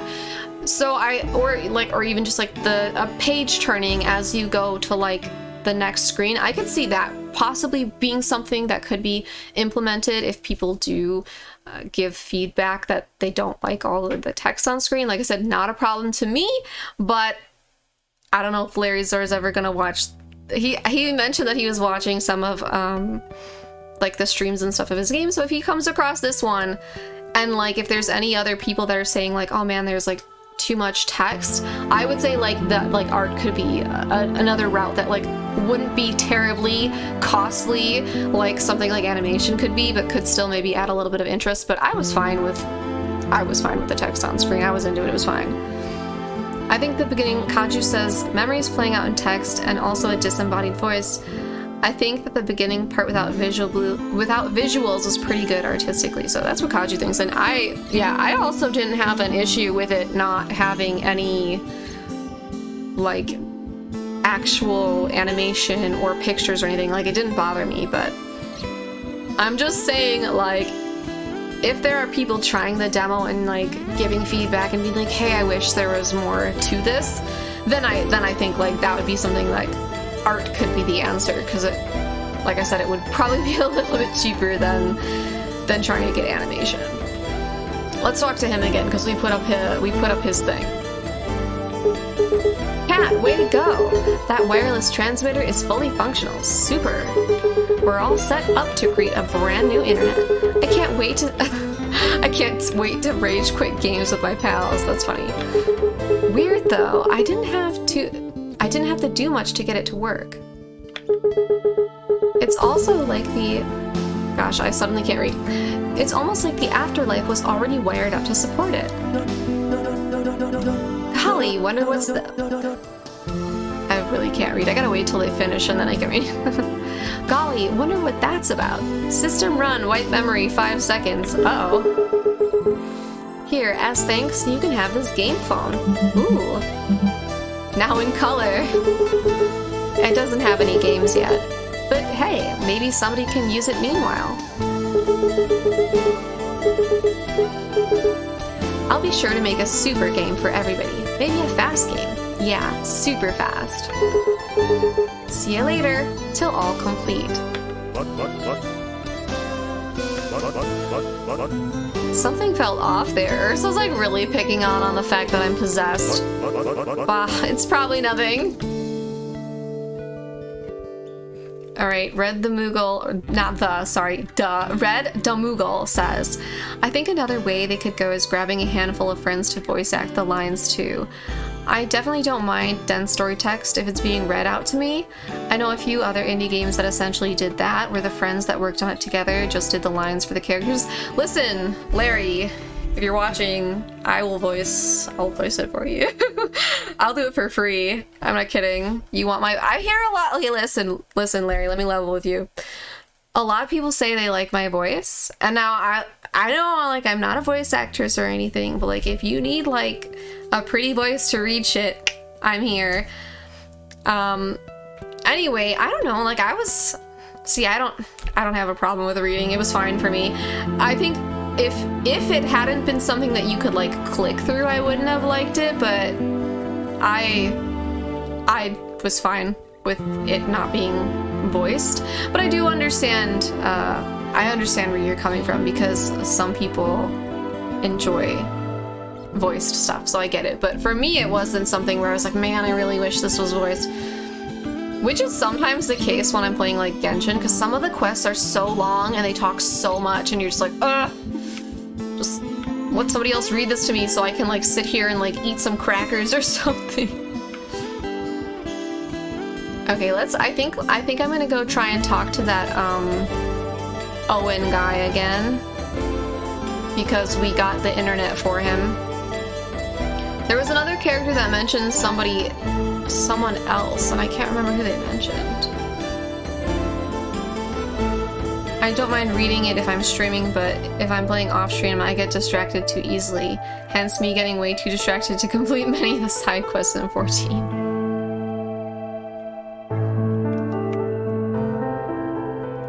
Yeah, I don't know. I think the only time I don't want things to... Like, the only time I really want things to be voice read is if I'm, like, multitasking. I think you're right. Like, that's kind of a good point. I wouldn't say I get distracted too easily. I only get distracted if I'm bored. Like, let's be real. Wait, which one was Owen? It was this one. I do wonder if it would be nice to have their names above their head or something. I'm working on collecting as many animal box. Yeah, okay. Show on the game phone. Oh wow, Naoto made this? I can't wait to play Naoto's game. Hopefully it has little animals to catch and train. Oh my gosh. This guy wants to play, like, Harvest Moon, or, like, what's the Stardew Valley, whatever. Or, wait, no, little animals to catch and train. Wait, no, that's Pokemon. I'm totally off here. I don't know why I was thinking of like the farming simulator games. I heard of somebody in Orion Graveyard looking for a processor. This might be able to help them. A graveyard? Where's that? Okay, Orion. Are we already in Orion or are we somewhere else? Let's go see if that sign tells me where we are. Ursa, can we chat? I don't know where. Isn't the background music? We're here to meet my girls. Did my phone just go off? Can you not? We're here to meet my girl's old friend. She still hasn't become complete, and I'd like to help her out. But I forgot where she lives. There's just so many places to be. Will you help me find her house, kiddo? I remember there were rocks outside her house. Alright, we got 2 things to do. We need to find a graveyard, and we need to find a house. I can't keep track of them all. I can't keep track of them all at once. I haven't seen any graveyards, though. I kind of wonder if the graveyard is past here, and is, like, past the point that's, like, blocked. You know? Because we found a right here where we can't go any further. I wonder if it's, like, that way. Because I didn't see a graveyard. Why is there a graveyard here, though? I thought this is the afterlife. What's going on? Maybe it's further in that direction that we came from. Because there was that place with all the white flowers that we kind of like didn't go. I mean, we went, but I didn't go further than that. Anyone seen a graveyard recently? Y'all seen it in the game and I just didn't see it? I didn't remember.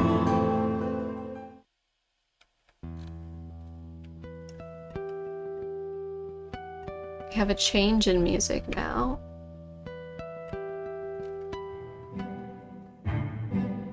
This is Ursa's house.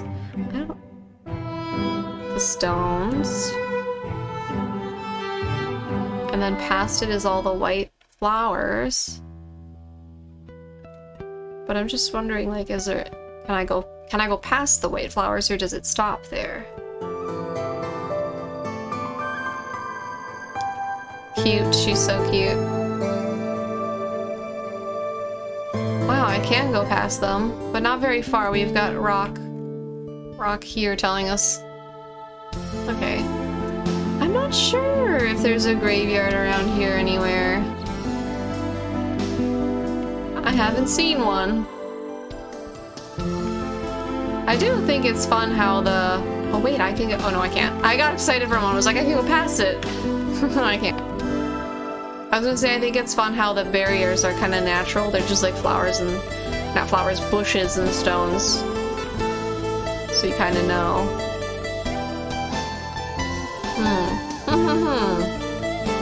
Graveyard, where you at?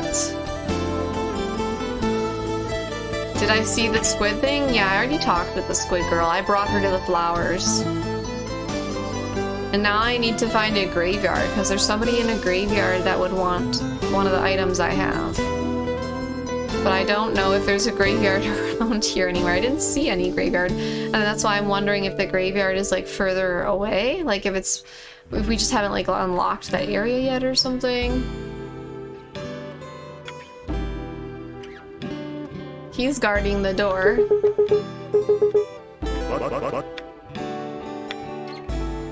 Yeah, he doesn't have anything to say. We have a well.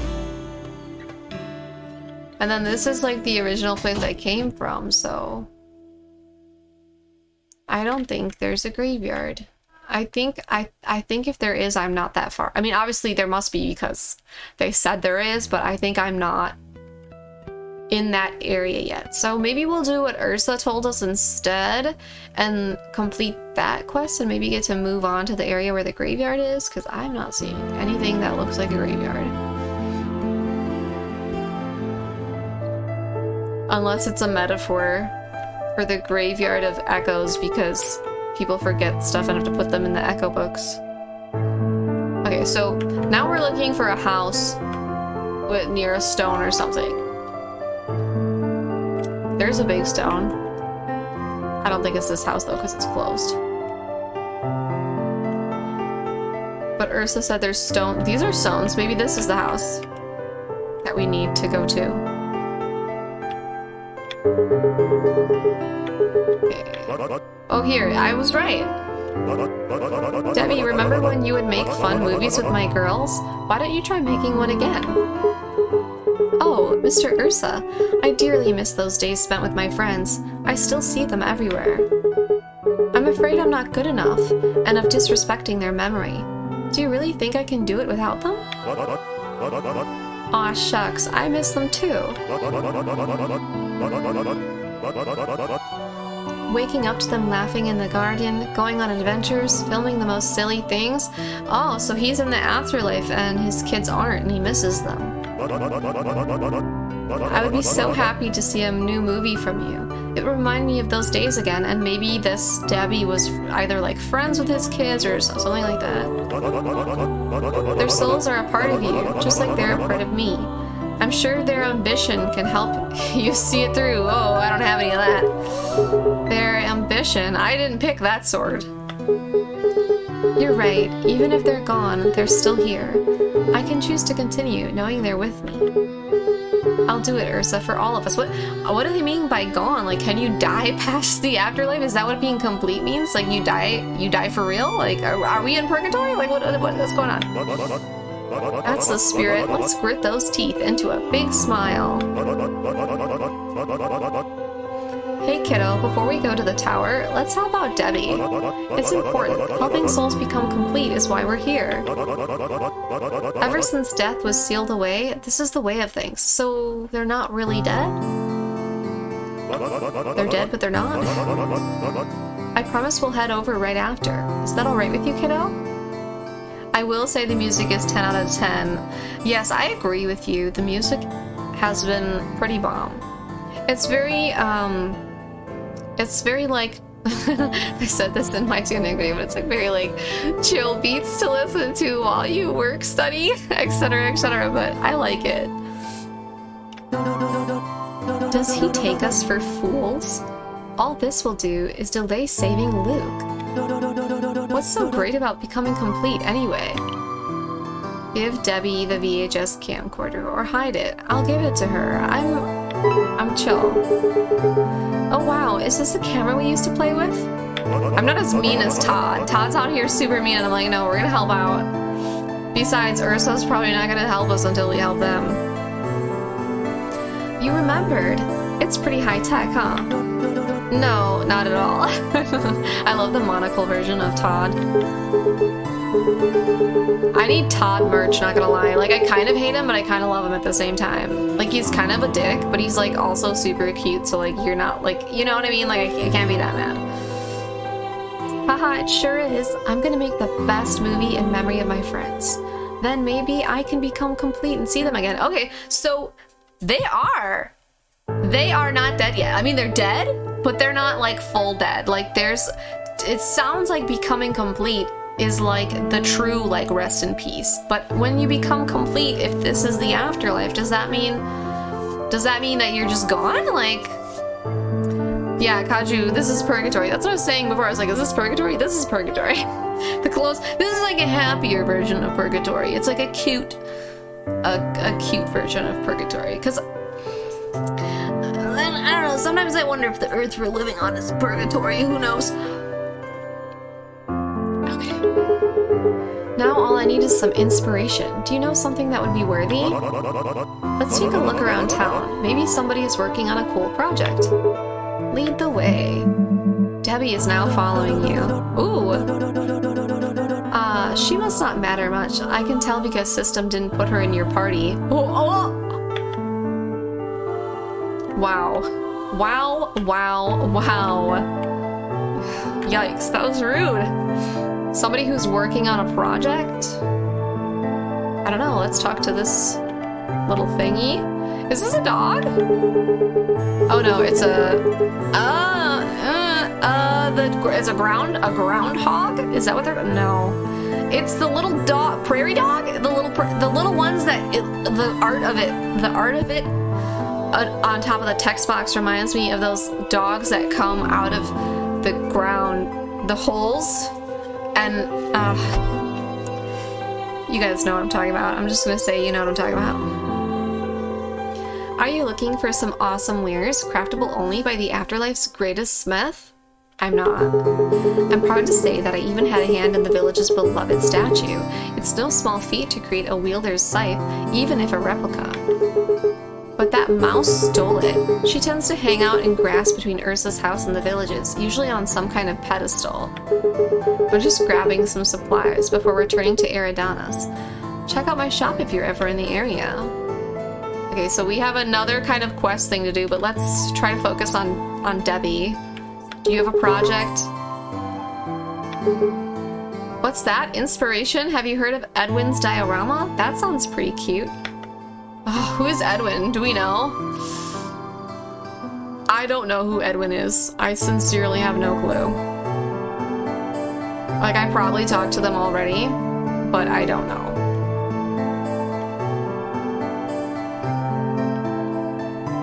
Okay. This isn't Edwin. No. Edwin, where you at? Is this Edwin? Harry. It's Harry. I've not seen a gazebo. Is this Edwin? No, it's Meg. He lives by the water. Okay, that's helpful. That's super helpful. The water is right here. Maybe he's one of these. Sally. Okay, it's not Sally. Is this Edwin? The snake? Cedric? Okay, we see water. Edwin, where you at? Here's a house by the water, but wasn't I in here and there's nothing in here? Kinda remind me, hold on, I gotta see what Kaju's talking about. Oh, I'm trapped. Okay, I'm not trapped, I'm good, I'm good. Thought I was stuck, but I'm not. It's fine, everything's fine. Maybe this is Edwin's house. Wasn't this Deb's house though? Oh no, there's a goose here. Kaju says, I think we think of the idea. Oh baby! Are you okay? Oh no, your little leg's still hurting me. Sorry, my poor doggy was crawling out from under the bed and you probably heard him. I'm just gonna wait for him to quiet down. There he is. Okay, Kaju said, I think we think of the idea of purgatory as negative, but is it not supposed to be a neutral? Maybe a neutral space for you to find yourself or become complete so you can fully move on. You ever watch Angel Beats? No. Kind of reminds me of that concept when I think of it that way. My dog, I mean, nothing really happened, but kind of. I think it was like Sunday, someone let him out and he just like ran really quickly, and I don't know if he like pulled something. And yesterday he was fine. He seemed better, but today he's been squealing a little bit, and my dad walked him and I took him, I'm super excited about this, but I took him for like a bike ride, because not a long one, because I got this thing, it's called a walkie dog. It's like this thing that attaches to your bike and it keeps your dog from like walking in front of the wheel, and it keeps your dog from like pulling you off balance, because instead of like holding the dog by your hands on the handlebars of your bike, your dog is connected to like right under the seat. So the like weight of yourself on the bike, the weight of the bike, the center of balance and all that is a little bit different. So it's harder for your dog to like pull you over or like pull you off balance. So I was trying that out with him today, but I didn't really ride that far because I was teaching him like how to use it, how to be like we were learning how to bike together basically. So it wasn't like we weren't running, we were like the fastest we went was like a little trot for him, and I didn't take him very far because I just wanted him to kind of get used to it. And I was reading online about this, and a lot of the websites were recommending that, you know, you don't do a long ride with your dog the first few times. You like start slow and try to like build up their endurance. So I didn't take him very far, but I am worried that like maybe he just got a little bit too much exercise and his leg just wasn't fully feeling better. So I'm gonna not do that tomorrow. I'm gonna give him maybe like a few days, maybe even like the rest of the week, and I won't try to bike with him again until till I'm like more sure that he's better. But he was like, we were worried about it on Sunday because he was squeaking when he would like move around. But then on Monday or yesterday, he was like completely fine. Like it seemed like he was all better. He was running around like normal and he wasn't like squeaking, but I don't know, maybe he just wasn't fully over it. And my dad walked him like twice, and like I said, I took him for a little bit of a trot on the bike, so maybe it just was too much, or maybe he moved the wrong way and kind of like re-tweaked it. But we're gonna just keep an eye on it and see, you know, if he's still in pain, and if he is, then we'll take him to the vet and get some x-rays done and make sure it's nothing serious. But I'm hopeful that it's nothing more than maybe like a little bit of like a pulled muscle or something, because like I said, he was like completely fine yesterday. He seemed a lot better, so I'm hoping, you know, it's nothing serious or too painful, because my dog just had a surgery last month. He had this, it was a foreign body that was in, it got into his neck. It was literally like a little piece of like grass seed or something. It was crazy. And it got in outside. We don't know if it got into his neck from the outside, because there are some grass seeds that are actually kind of sharp and can like get into the skin. They just poke their way in, basically. And then other cases, when they're in the throat, they can actually like migrate if they're a little sharp, or kind of like how paper can be sharp. So that was not fun, but he did really well and he recovered really well. So we're just like, with his leg, we're like, okay, we hope that it's just like something really minor. Just like how if you, let's say that you like tried to do like a cartwheel or something, but you didn't stretch first and you're like 30, you're probably gonna be a little sore and uncomfortable, like in your groin area. You're probably gonna stretch something a little bit more than it should be stretched. So we're hoping that it's kind of something similar for him, that it's not serious.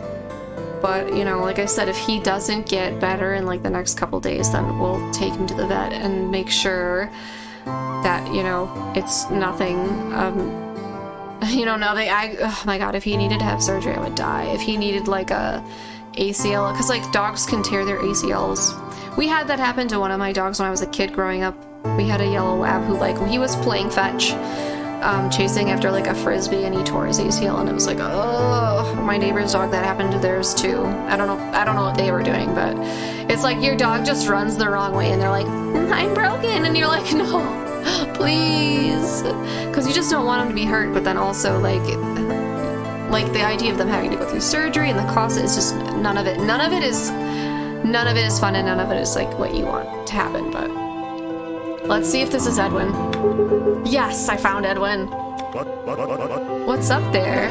Something very fun. Ursa. With the music got a little more intense. Ursa, will you help me? I'll do what I can, Edwin. What are we doing? Hehehe, I knew this day would come. It's missing a piece, my prized diorama. You know of what I speak, Ursa the Guardian. Is this a Junibyo? What? Edwin, don't call me that in front of the kiddo. I'm trying to be hip and cool. They're either Chunibyos or they're LARPers.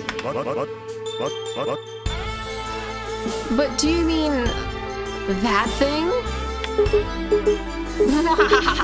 Yes, that thing. What is he talking about, Ursa? I'll go get it. Come on, kiddo, it's at my house. I will hold my breath until you come back. Don't, you're gonna die. I get sidetracked really easily. Okay, we can find it. We know where Ursa's house is. The music did get pretty hyped there. Now it's back to being a little more chill, but it might change when we go to Ursa's house, because it seems like there's kind of like, not like a little bit of like zone music kind of thing. I love the red trees though, they're so pretty. I still can't believe this demo is so long. I can't turn my computer off, I can't stop streaming. Like, we're gonna be going till like 3 AM. Because you can't save! There's a stash, we already saw that. No, avert your eyes, I'm not so good at cleaning. Wait, what are we looking for again? We don't know, it's that thing. A withered bow is... Oh yeah, that's right, the note. I will take this, my vengeance. Was this what Edwin left? That's from my friend. She wanted me to learn archery. I tried, but it's too violent. Echo books.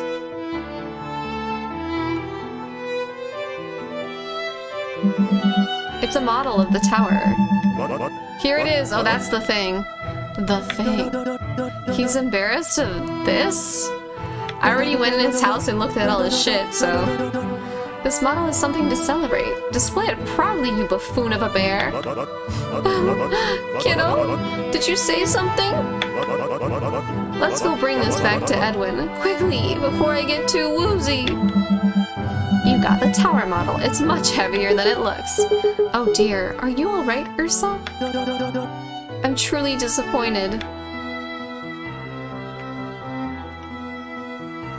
What if I ran slower because it's so big? I'm running the same speed though. Larry, don't make me run slower. That was just an observation. Don't actually do that. I don't want to be slower. I like being fast. Me out here like, just in case he watches VOD, just like... I might actually upload this VOD to YouTube though, just because, like, if I was a game developer, or like especially like a fresh one starting, I actually would be watching this sort of thing. I'd be like, yeah, I want to see what people think. So maybe I'll make sure to upload this VOD to YouTube, and maybe someday Larryzaur will see it. Oh, you got it. We did. What must I do with it?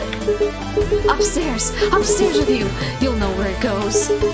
I have labored so long. Finally, a complete diorama of that fateful day. I must say, I'm giddy with excitement. It must be splendid inspiration for a wonderful movie. This is turning out to be a wonderful distraction. Pay attention now. Look at him, he got all angry-faced. He's like, bro, we're supposed to be going to the tower. Like, you're getting really distracted. Like, oh my god. This is like bros ready to like start war in here. Like the war table. What is that? Hold on.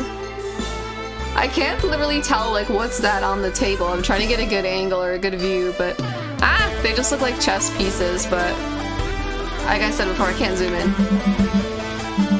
Oh my. The diorama depicts a lone reaper standing tall against an unending army of reapers. Oh, what a terrible memory. Place the tower model on the diorama. Hey, this is like foreshadowing. This is what we're gonna be doing. I'm the lone reaper. Past all the stars in the sky, where hereafter becomes infinity. That's what Death told us. He was our friend, my friend. But he lied. So many souls lost, consumed. My friends reaped one after another, used as mere fuel. Oh my god, look at his angry face. It's like cute but also angry at the same time. Time to RP walk through the game. No, please no. Ursa, I've never seen you like this. For a time, everything was alright. Souls existed in the afterlife for eternity. Death had saved us all from oblivion. But millennia will wear on the soul. Eventually, we began to feel empty. The will to continue grew faint. We began to forget who we were. A soul's mind wasn't built to retain knowledge forever. Loved ones inevitably became strangers. A belief emerged. Perhaps this was unnatural. Perhaps death's afterlife wasn't supposed to be our final resting place. Maybe we should continue on from this existence when we were ready to. So we would become complete. Once a soul achieved their true purpose and was ready to continue, a reaper would aid them into their next existence. But Death refused. He wanted everyone to live forever in his creation, to persist. So there was a rebellion against Death for the control of the tower, the Reaper War.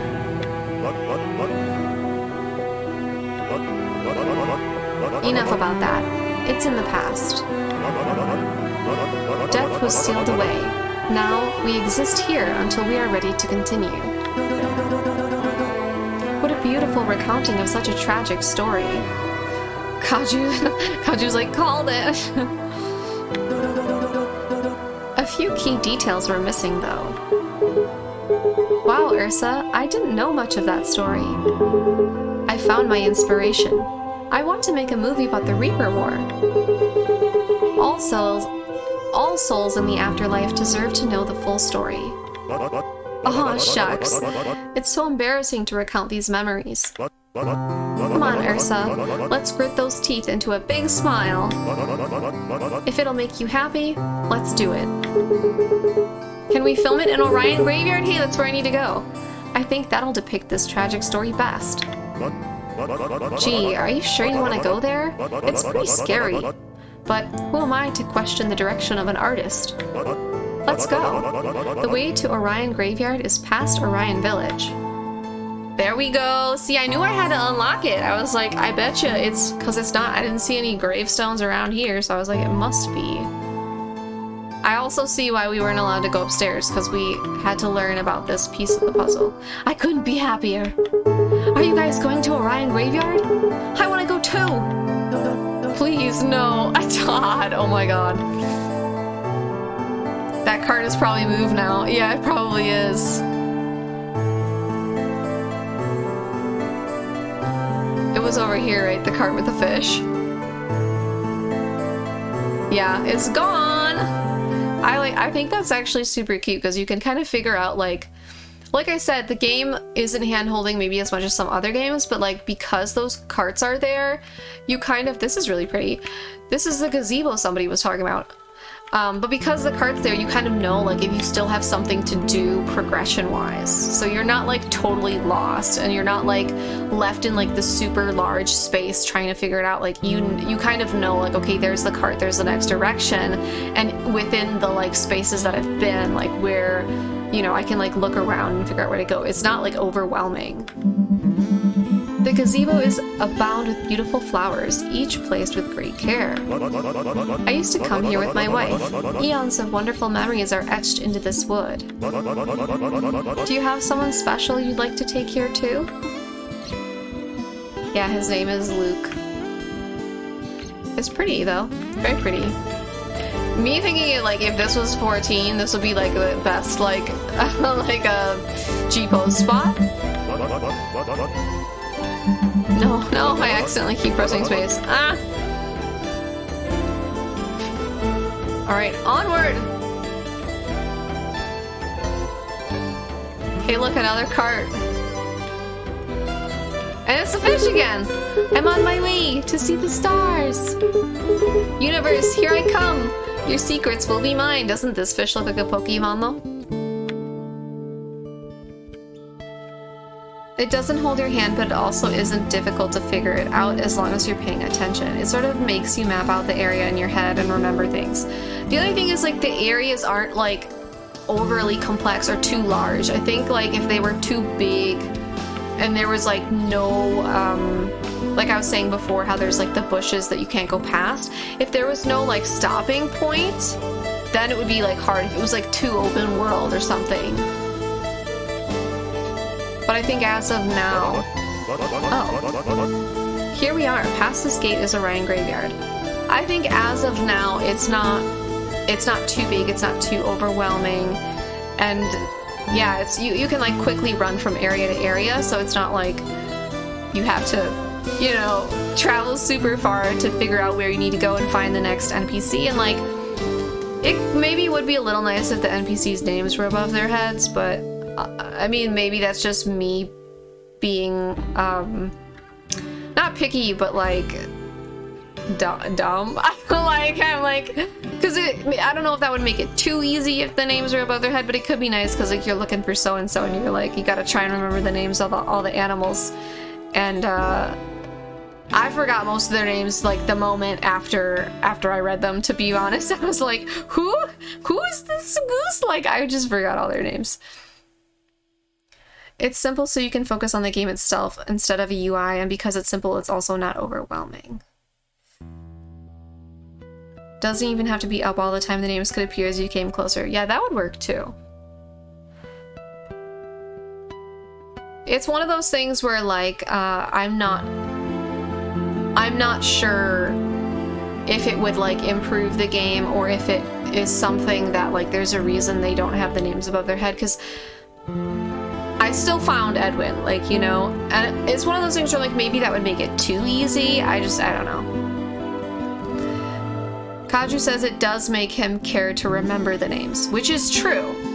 When I realize that, like, I'm gonna get brought back to certain people, then I do think more about their name. Like, I actually remembered the gamer's name. The reason I remembered the gamer's name was probably two things. One, because I really liked that room, and it, like, really, I guess, impressed me because, like, obviously here I am playing a game on the internet, like, so it was just so relatable for me that I thought it was really cute and I loved it. So I ended up remembering the name for that reason. Then also because the name was unique. It was Naoto. So because of that, I was able to remember that name really easily. And I was like, oh, okay, that character is the one, the gamer that they're talking about. And I like really took in that room because of those things. But I think sometimes I maybe wouldn't be as observative as I was in that scenario. But I do see what Kaju's saying, because, like, the more that the game kind of shows me, like, hey, we're gonna, like, kind of bring you back to certain characters and certain places, I'm more likely to, like, think harder about it as I go and, like, probably be a little bit more careful and look a little bit harder at things. So I don't necessarily know that it's a bad thing, but it would be, I guess I'm like, I don't know that it's a bad thing that it is the way it is where there are no names, but it would certainly be easier if there were. However, maybe it being easier would make it too easy. That's always, like, a possibility too. So I'm not, like, this is not a criticism where I'm, like, super, like, wow, they really need to, like, I'm not passionate about it at all. I think I can still play the game without the names, without getting, like, super frustrated, if that makes sense. Kaju says he thinks it's an intentional design choice. It very well could be. Here we are, past the gate is Orion Graveyard. I'm going to go on ahead. I'll meet you there, kiddo. Ursa left your party.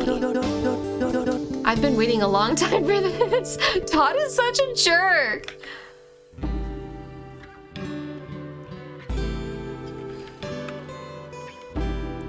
Red Demoogle says, even without the names, it's not that difficult. You just gotta run around a bit more looking for them. Yeah, exactly. I think if it was, like, if it made it too difficult, then it would be a problem, but it's kind of not. Orion Graveyard lies ahead. Once you enter, you can no longer return. Okay. Let's continue. Oh my gosh. Wow. What a change. I mean, there was more quests I probably could have done in the other area, but, like, I really was curious about this, so I just wanted to look, and there's another save spot, but you can't save. Wow. It's just so different. Like, it's just it's crazy. Like, what a mood change, right? Like, we were in this afterlife that's actually, like, pretty happy. The colors are very vibrant, and the characters are, like, even though they're saying that they're not complete and whatnot, like, they still seem relatively content. So this is, like, such a juxtaposition, right? Do you think Zoro would go on an adventure to save my soul? I don't know which one is Zoro. You have so many cats. Which one cuts you the most? And look, there's, like, a dead planet. I mean, that's not actually what a dead planet is, I don't think, but I called it that because it looks eerie and creepy, and it's, like, up in the sky. It's like, you get the point, okay? You get it. You get it. I think I have to follow the path. I have to go over here, I think. You hear banging on the other side of the door. Need processor. Give the voice the game phone. Oh, that's right. That's why I needed to go here. You slide the game phone through a hole in the wall. Thank you. Here. I don't need this anymore. A wrinkled hand appears through the hole in the wall, holding a key. Take the key. You got the greenhouse key. It's covered in something gooey. Ew. The hand waves slowly as it folds back in on itself. Todd's like, what the hell was that?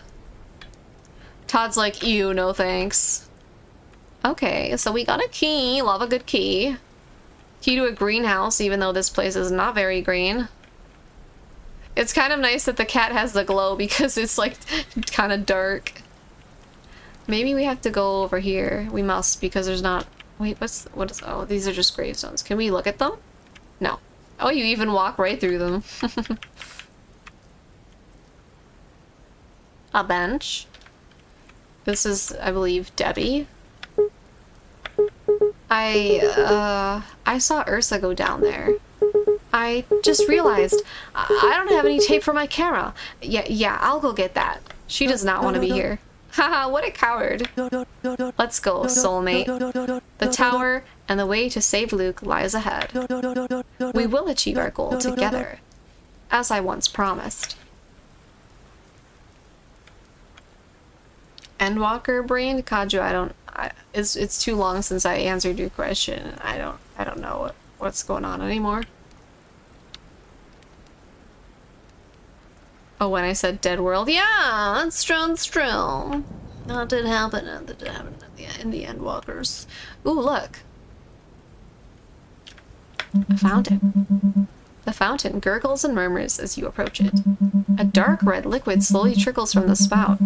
As the liquid pools, you feel the urge to jump in. Can I?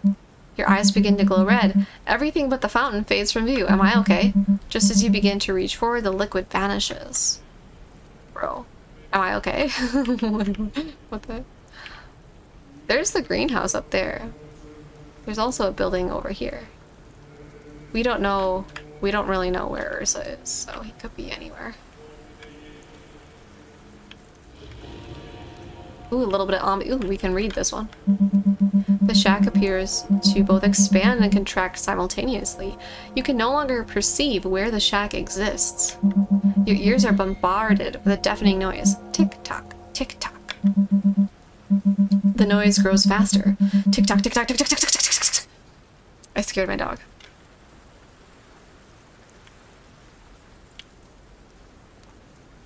I guess I can't go in there, but I thought maybe I could. I think we have to go to the greenhouse looking thing that we got the key to, because I don't see Ursa out here anywhere. We have another one of these things, which I believe I was wondering if my ambition would go up because I helped I'm helping Debbie, who needs, I don't know, who needs some ambition or something. You can't help but wonder how many souls have shared a moment here together. In what feels like an instant, 9 hours pass by. Your mind lingers as you try to pull your body away. The pedestal tempts you to stare into it for eternity. Loon, we can't lose ourselves here. System run, dismantle object. Oh, wow. That's kind of fun. It's just gone now. Poof. Is Todd like the admin of this world? Is that what Todd is? Ooh, I heard kind of a scream. Did you hear that? Okay, let's see. This is the greenhouse. Where's the door? Oh, I can't go this way though. It doesn't let me in over here. Me out here like, let me in. Here's a kind of another door. There's gotta be a door, because we got a key for it, so... There's all these doors, but none of them are letting us in. Here, maybe it's this door. It's gotta be this one. Yes, found it. The door is locked tight. A rusted lock adorns the handles. Use the greenhouse key. As the old lock crumbles away, you hear a faint ticking in the distance. Not the tick-tock, tick-tock again. Todd's actually just Chad God chilling in purgatory. Maybe. Wow, there's actually some flowers. Look at this low poly bush. Unlike the grapes in Final Fantasy XIV, this looks obviously intentional. So we're in, but oh, here we go. An unadorned tombstone stands alone in the midst of ancient greenery. I'm sorry for what I'm about to do. I'll see you soon. Todd? Let's go, Loon. The grave begins to glow, and a faint voice whispers into your soul. Protect. You got the Valor Wings. Light Cosmos levels have increased. I see. Oh, okay. Oh, guys! Look at the butterfly! Oh my god, that's adorable. That's the cutest thing ever. Oh my god, I love it. This is so cute. I'm dying. It's the cutest thing.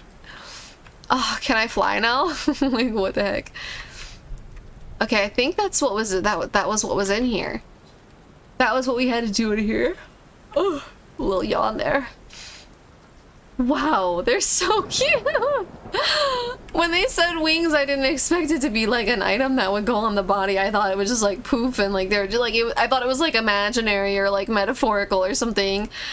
Oh, it's adorable. I wish I could fly though. I wonder what they do. I wonder if they're just cute or like, you know. Hold on, where's that that stone? That stone that shows the deets. There's a stone here somewhere. Also, where the heck is Ursa? Like, I haven't seen them anywhere. Let's see.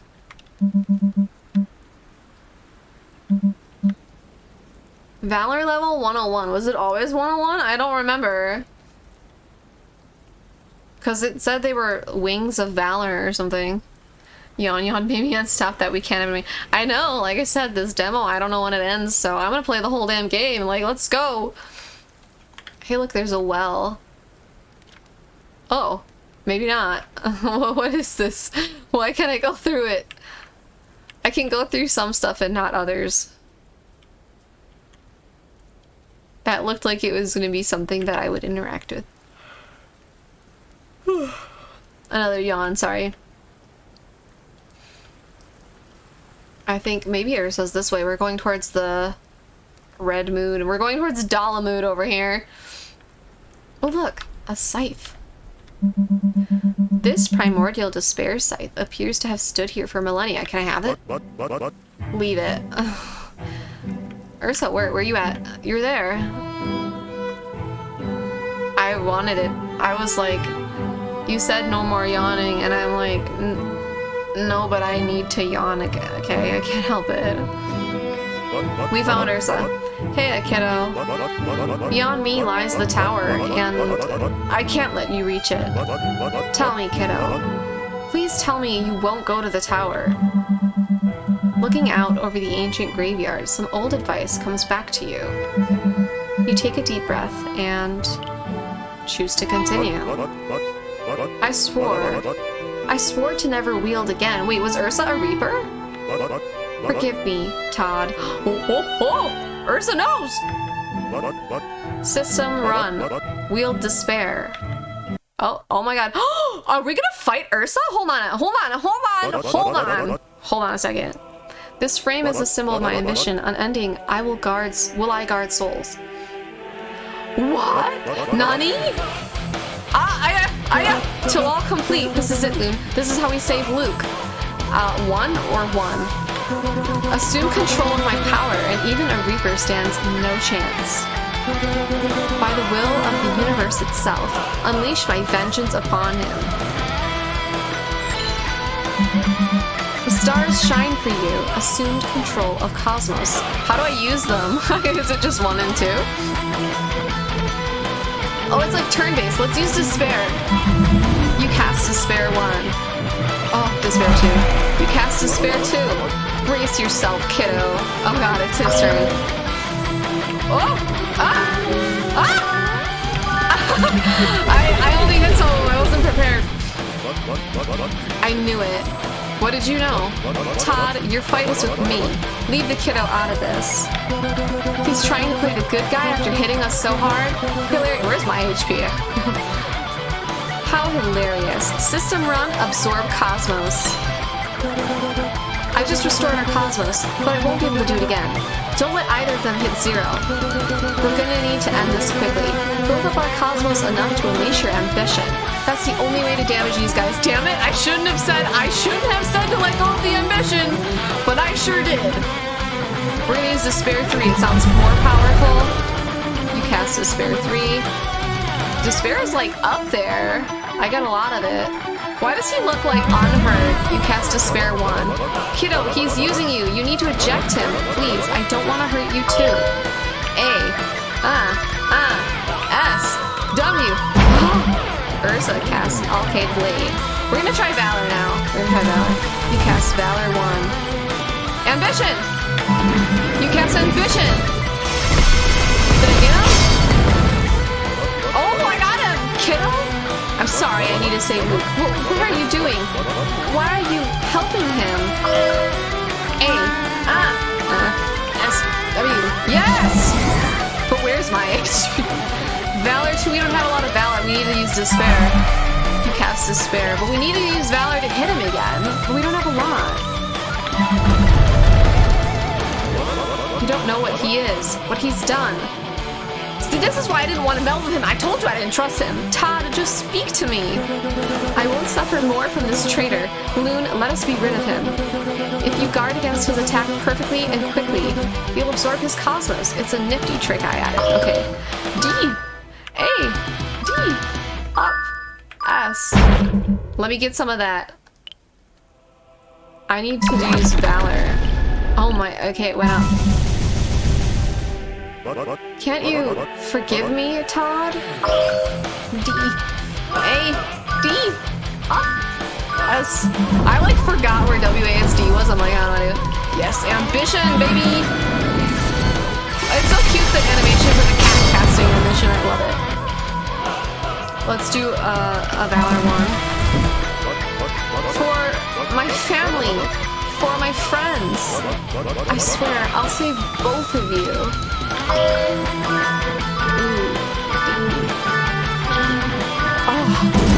Ursa cast Polaris. I'm gonna try it this time. You cast Despair 1. Get that ambition. It looks like you have to use both to get some ambition. My Valor's low though. Alone I stand no more. Wait, did I win? With Loon, I can finally realize my ambition. Kiddo, your soul is merged with his? Yeah, I didn't want to, but Larry forced me to. Fine, let it be merged. I'll just have to reboot. Oh shit. Ah! I can't find my keys fast enough. Ursa casts Messier.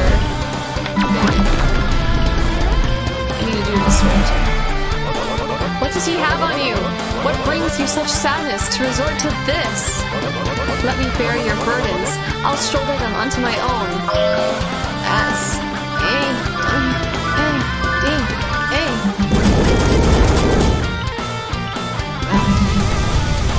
Cast Valor 3. Cast Despair 3. I'll protect my friends, and that includes you, till all complete. I'm doing it. The pit. Ambition, baby!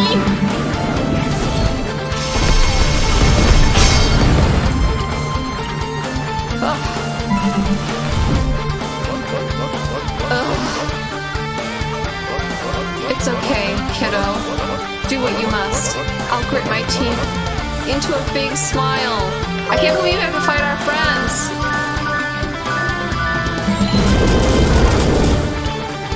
Gonna get some despair up in here. Ambition!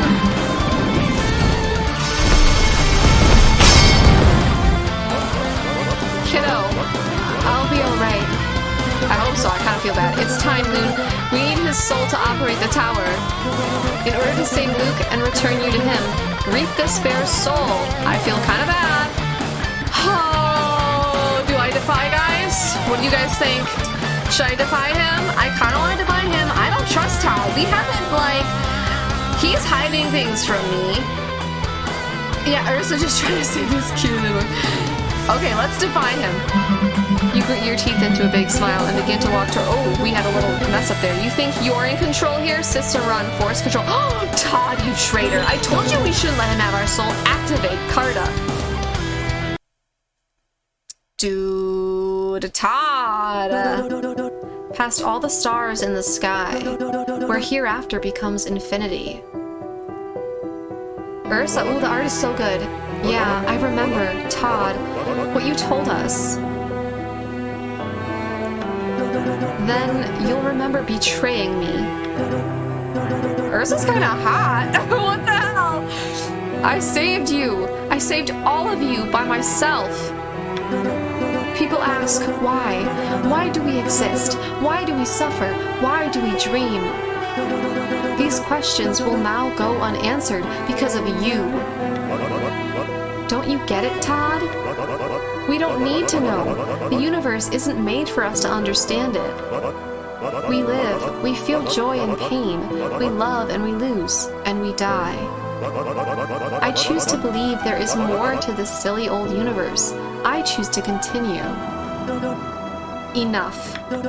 Goodbye, old friend. And my new enemy. System run, reap soul. Todd, I do not like you! I'm not a Mikote.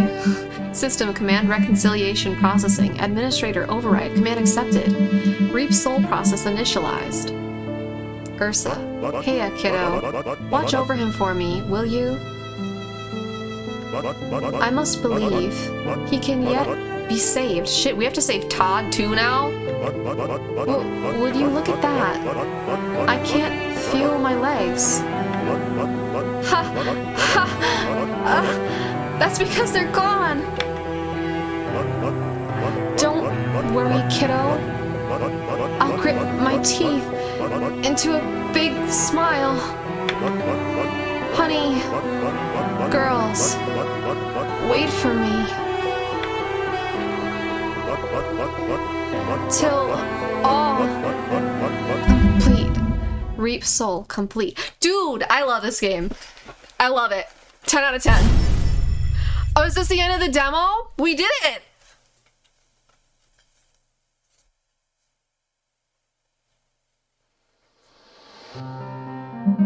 Thank you for playing the Not Only 9 demo. That was good! That was actually really good! For all those who need it and those who come after, smash through that wall. Choose to continue. Not Larryzaur telling me to, like, stop having anxiety. A game by Larryzaur. He did do it with the emotional payoff. That was great. Beesh. Oh, 2D artist Fish Very. Oh, their names were... Did you notice their names were... That's so cute. Fish and Very were some of the little, peoples. Assets by Astrofish Games Brachio Sound. I can't read them all, but... Wow, that was really good. I think my biggest thing with and his lovely way Eva is so cute. Without those who support Not Only 9 wins. Look what we made. That's right. Look what we made. That was great.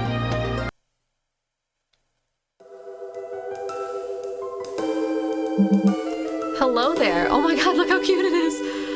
Is this Larryzaur? Yes, I'm Larryzaur, creator of Not Only 9. Despite me having absolutely no idea what I'm doing, I hope you still enjoyed the demo. This game doesn't need voice. I mean, I think my voice acting in the end, though, was pretty good. But here's, like, you're right, though, because the way that they, put the words onto the screen, like, slowly, actually affected the way that I read it and kind of pushed me to read it more slowly in that manner, so I think that was a really great touch. If you did, please consider supporting the game on Kickstarter. You can follow it at kickstarter.com/project/Larryzaur/notonly9. It should be going live on May 1st. Oh, the Kickstarter, that is. And it is live.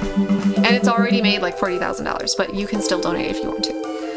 It would make me really happy for more people to play Not Only 9 and have them experience the rest of the story. I'm actually excited to see this come out. It's to come out next year. I feel like I'll absolutely play this. I'll absolutely pay for it. Like that was great. I hope it resonates with those who need it. But for now, there's still extra secrets in here for you to discover. I may have gone a little crazy while adding some of them. Please don't judge me too hard. I'm just judging Todd, Larry, don't worry. Even if nobody notices it, I still know it's there, okay? See you soon, Wielder. till all complete. I wonder if some of those, because like as I was playing through, I was like looking for references kind of like to 14, just because like obviously Larry was a 14 creator, and he said he talked in one of his videos that he posted about this game and the demo being live about different inspirations that he had for the game. And yeah, so I was like, I haven't played probably all the games that he was inspired by, like really, I played like Final Fantasy 14.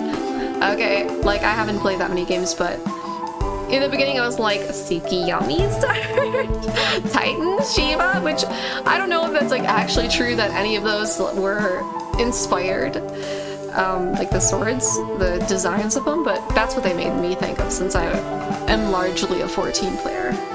And Till All Complete, like I said, just reminds me of The Mandalorian. I don't know if Larry's ever watched The Mandalorian, or if that's supposed to be kind of a reference to The Mandalorian. I have no idea. It just reminds me of how they all are like, this is the way.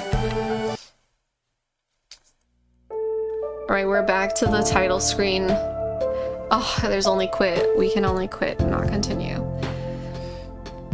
It feels like the writing in 14 is an inspiration. It certainly could be. I mean, I'm sure, I mean, obviously he was the 14 creator, so he obviously probably loves 14, but I was gonna say I'm sure that 14, along with other games that he has played, inspired the writing. I'm really curious about like the creative process behind this, if he did all of the writing himself, if like how many drafts he went through, because, you know, when you're creating a game like this that is largely story-based, because here's the thing about a lot of MMOs. 14 is super story-based, but most MMOs the story sucks and nobody pays attention to it, and like, maybe not most MMOs, but a lot of them, right? Like, when Lost Ark came out, I asked to interview Larry. That's not a bad idea.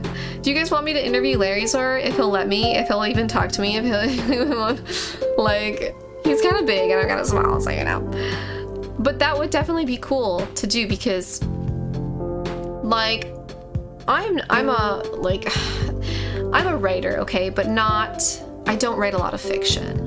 Notice me, Larry Senpai, true. I don't write a lot of fiction. My day job is like writing boring web content articles. I don't love it, I want to quit. It's not inspiring, it's not, you know. And to be honest, for the first time in a while, I actually wrote a short story last week. I had a dream and I decided to turn it into a short story.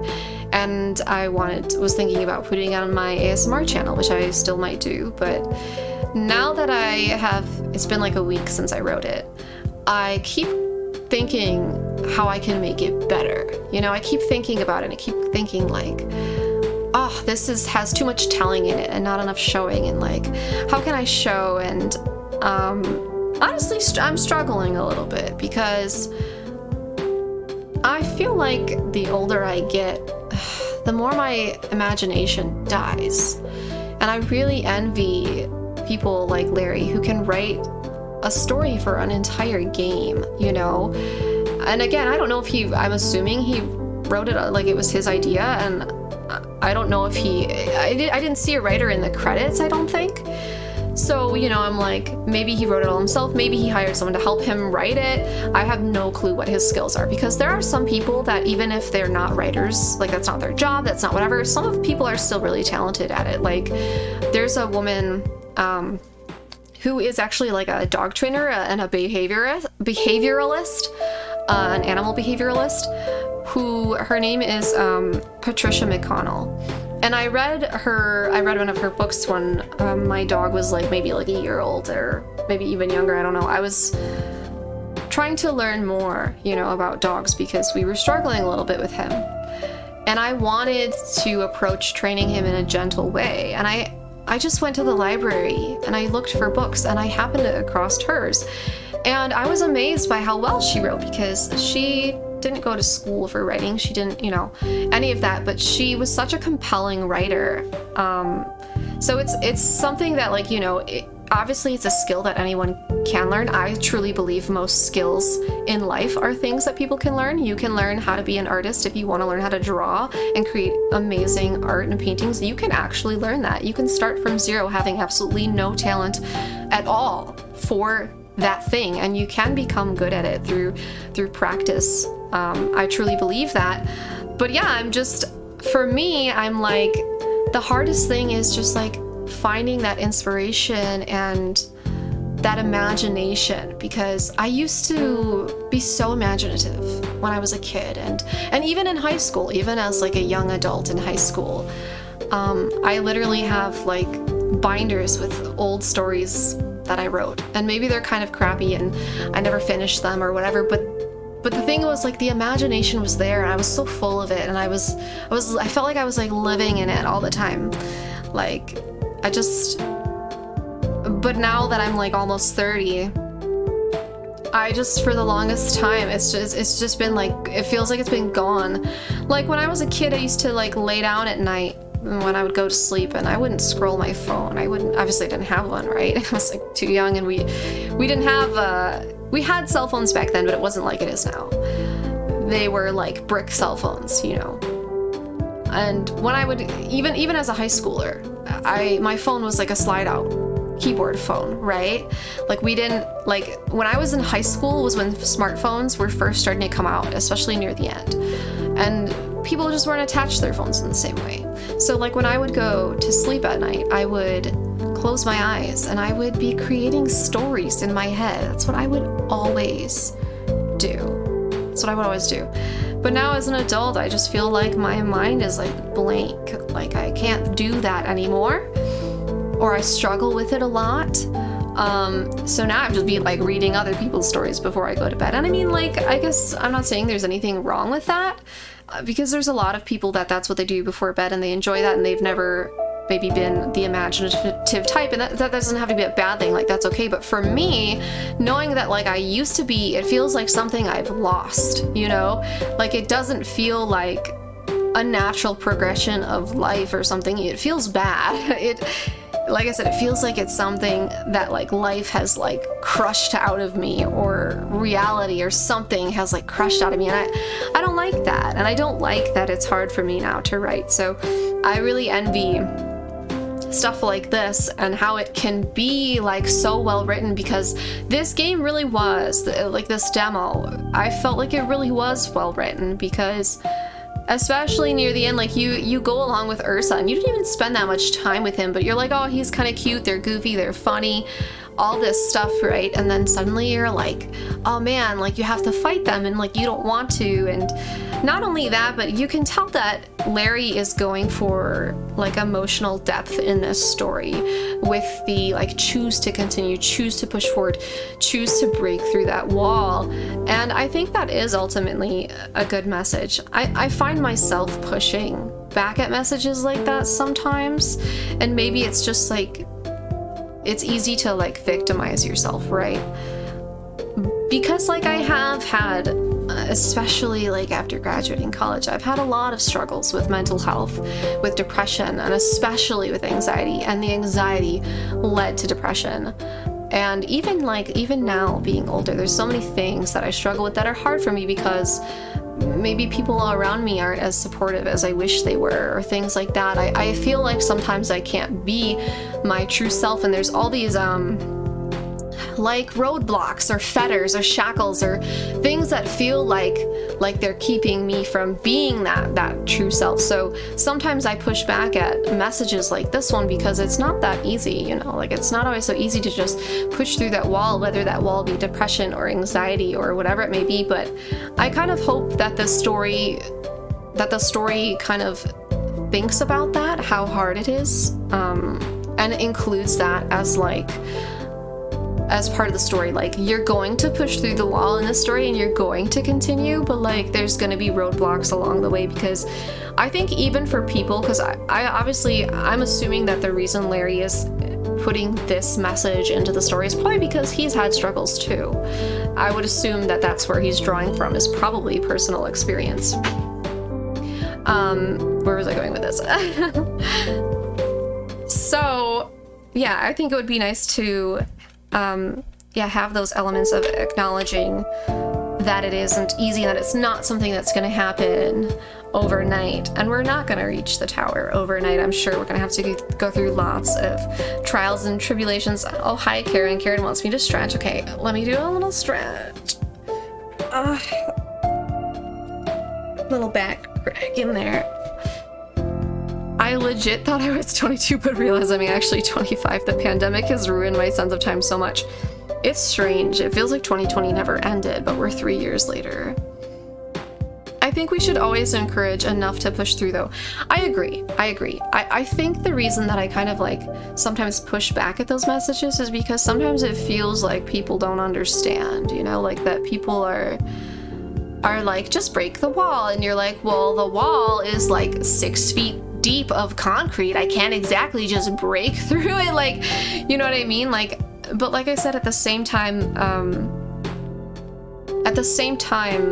there does have to come a point where you take personal responsibility and where you take a step, and like, even if it's small, even if what you're doing to that wall is scraping at it with a spoon, you have to scrape, right? Like, you can't live that way forever. And maybe someday that spoon will become a jackhammer, and maybe someday that jackhammer will become a wrecking ball and you finally break through that wall. But yeah, it's one of those messages where I think it is ultimately a good message, and I'm excited to see the like emotional depth overall, and it's cool to see that it's in here.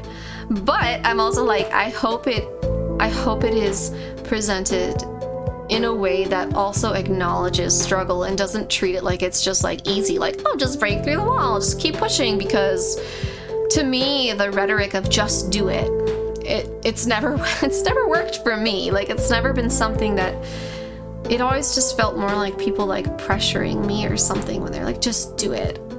And I think like everybody has a journey, especially with mental health. Everybody has a journey, and for some people that's going to be a slow journey. It can take years to get better, and that's just how it is. You don't know like why somebody feels the way they do, how much access they have to resources, or even if those resources help them, because sometimes people struggle to find a therapist or a person that like clicks and that can help them feel better. They struggle to find the mechanisms that help them cope and that help them overcome. And for me personally, I've noticed a huge factor is honestly happiness and mood. Like, the more unhappy I am, the worse my anxiety is. If I am relatively happy and in a good mood and doing well, I can often overcome the anxiety, if there is any, or I just won't feel that much on those days. Or things that I would, because I used to have like, my anxiety was worse than it is now. I still have anxiety, so I don't think it's ever going to go away, but I used to have such bad anxiety, I couldn't even like meet with friends. And I think now, if I'm having a good day, I could easily go out and meet my friends, where like I couldn't do that before. So it's like, yes, I have definitely made progress, which is great. But yeah, it's such a big stumbling block, and there's so many facets to it, because if I have a really bad day, or if I drop into a state where I have weeks of feeling less good, feeling depressed or something, then like my anxiety gets way worse too, and I become incapable of things that I was capable of before. And it's such a roller coaster, you know, it's such a roller coaster. So yeah, I agree with Kaju completely. He said it's important to encourage, not diminish or dismiss, and I think that's exactly true. So I like the message, and I hope that it is what Kaju said, where it's an encouraging message that encourages us to find the courage and the strength to break through our walls and to choose to continue, but also understands that sometimes those choices, choosing to continue, are really hard to make, or we need to take steps to being able to break through that wall or being able to continue. Sometimes you have to take baby steps. So that's just my hope for the game, because I think it's still going to be a cute game regardless, and I think it's still going to have like a feel-good message in that way. But I think like in terms of like the depth of the story, which we're already seeing good depth, but I think like for it to have a depth that really resonates with me personally, it needs to acknowledge that you can't just break through the wall, that before you break through the wall, you need to do X, Y, Z, you know what I mean? And like maybe that kind of is what it is with us going and learning about Todd and finding out like why he wants things the way he wants things and all that. But I knew we couldn't trust him, guys. I said in the beginning, I refused to merge souls with him multiple times. So I refused until he would not allow me to refuse, and I was forced to fuse with his soul to actually play the game. I got like 6 or 7 different messages for refusing before it forced me, so I knew. But yeah, I mean, I'm excited for Larry's game. I think what we've seen so far has been a good time. It was fun to play. I like that there's some emotional depth here. The characters in the world are so cute.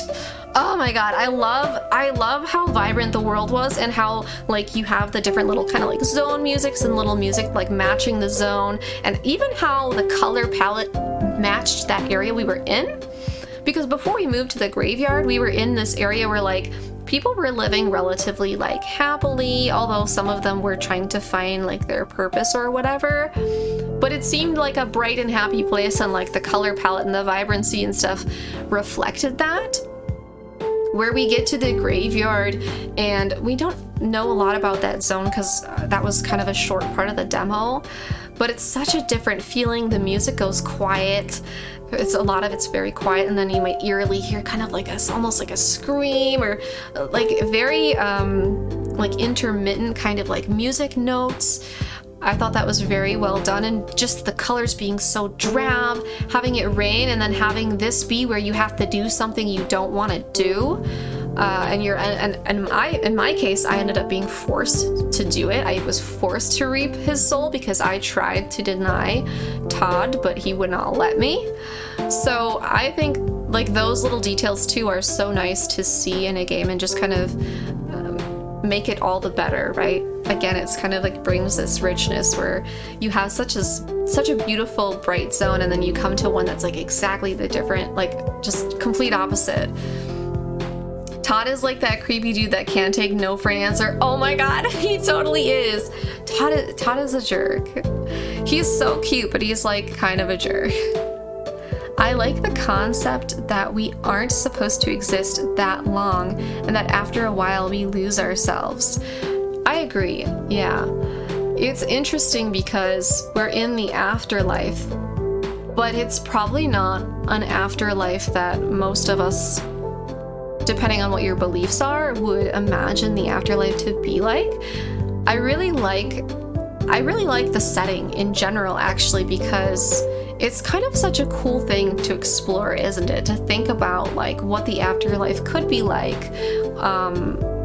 I mean, in this afterlife, we see that there was even some sort of war because people wanted to move on from this afterlife, but some people, aka death, were like, no, I want you to stay here with me forever.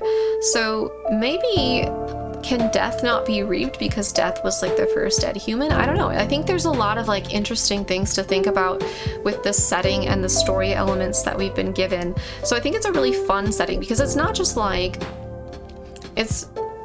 I hear beeping. Me getting, this is why you should close your windows when you stream, folks, okay? Don't be a sweaty gamer like me. I feel like the setting, being in the afterlife, actually allows for so much kind of like almost like diversity in a way, because you can have this like picturesque afterlife that a lot of us hope for, right? But then you also have the graveyard scene, and then you also have the people who are like, yes, we're living this picturesque life, but we don't feel fulfilled, and we don't remember everything because we've been here too long, and we want to figure out the thing that completes us. It's almost like they have like unfinished business that they have to complete, and then they get reaped and they move on to whatever is after this afterlife. I just think there's so much you can do with this setting that it was almost like, it's one of those things where I think if someone originally told me like a setting of an afterlife, it might feel a little tricky, but I actually think that Larry has found a way to make it really dynamic and kind of like bend in ways that he needs it to for the story, because like I said, we we have this fun thought of like the different things that the afterlife could be. So it's fun to consider that and consider Larry's version of what this afterlife or this purgatory looks like. But also, hold on, I just lost my train of thought. I hate when this happens to me. The afterlife, not to be confused with the after party. Or be a sweaty gamer, like you just don't shower for weeks at a time. Listen, I did shower. It's just that my computer is like warm. So sometimes when I stream, I get kind of warm. That's what happens. There's something else I was gonna say about the afterlife as the setting, because it's not just fun in terms of like, oh, it was like the emotional depth thing, because I think having like the afterlife be the setting, it's a little bit easier to kind of go over these themes of like grief and death and loss and fear, like the fear of dying. Like I feel like there's kind of a lot that you can talk about, or the fear of losing someone, not even the fear of dying, because we as a cat, we died on someone else's behalf and we still don't want them to die even after we're dead. And then we also have the kind of themes, those emotional themes of like, you know, missing people and wanting to be reunited with them and those sorts of things. So I think in those ways the setting is very interesting and turned out to be, like I said, something that I think is gonna work, something that Larry has made work with him rather than against him, because sometimes when you think about the afterlife, it can almost be like too confusing, like what are the rules there, you know? But overall it's really cute and it has some emotional depth. I think it's gonna be a great game, and I think like at some point it might make me cry. I honestly do. Like I think I'm gonna love this game. And like I said, my one kind of thing I was worried about was it being too like hard to figure out where to go and what to do, but it's not at all. They do a really good job of like keeping you in the place that you need to be, and also giving you the like orange text showing you like what things are important. So, oh, that's orange, I'll remember that. So you still get that like exploration of like going around and seeing what things are and kind of interacting with things without feeling like super overwhelmed or lost. And I'm glad we also got a boss fight in here, because I was I should talk about that, because we went right into like the ending after that, so I was like kind of distracted by all of that. The boss fight, so it was kind of like turn-based, right? But you had those fun little like moments where it was like press these different keys and you had to go press them, which I liked because I haven't played that many turn-based games. The only one I can think of that I played, and I played it like a few years ago, was Final Fantasy 13? Whichever one has lightning in it. And I wasn't a fan. And I don't necessarily think it was like just the turn-based stuff that I wasn't a fan of. Like, it was, I mean, the game itself, I felt like there was too many mobs to clear. I was constantly clearing mobs and it was like slowing me down to get through the story progression. So I wasn't a big fan of Final Fantasy 13. I didn't even finish the game, but that was like the only turn-based game that I've ever played. And honestly, I've been kind of like skeptical of turn-based games. Like a lot of people are playing Honkai Star Rail right now because it just came out. And I was thinking about playing it. I was like, maybe I should stream that. Like it'll get views, or do like a review, or put something on my channel about it, whatever, or do both, like stream it and then put some clips from the stream on the channel. I was like, maybe I should do that.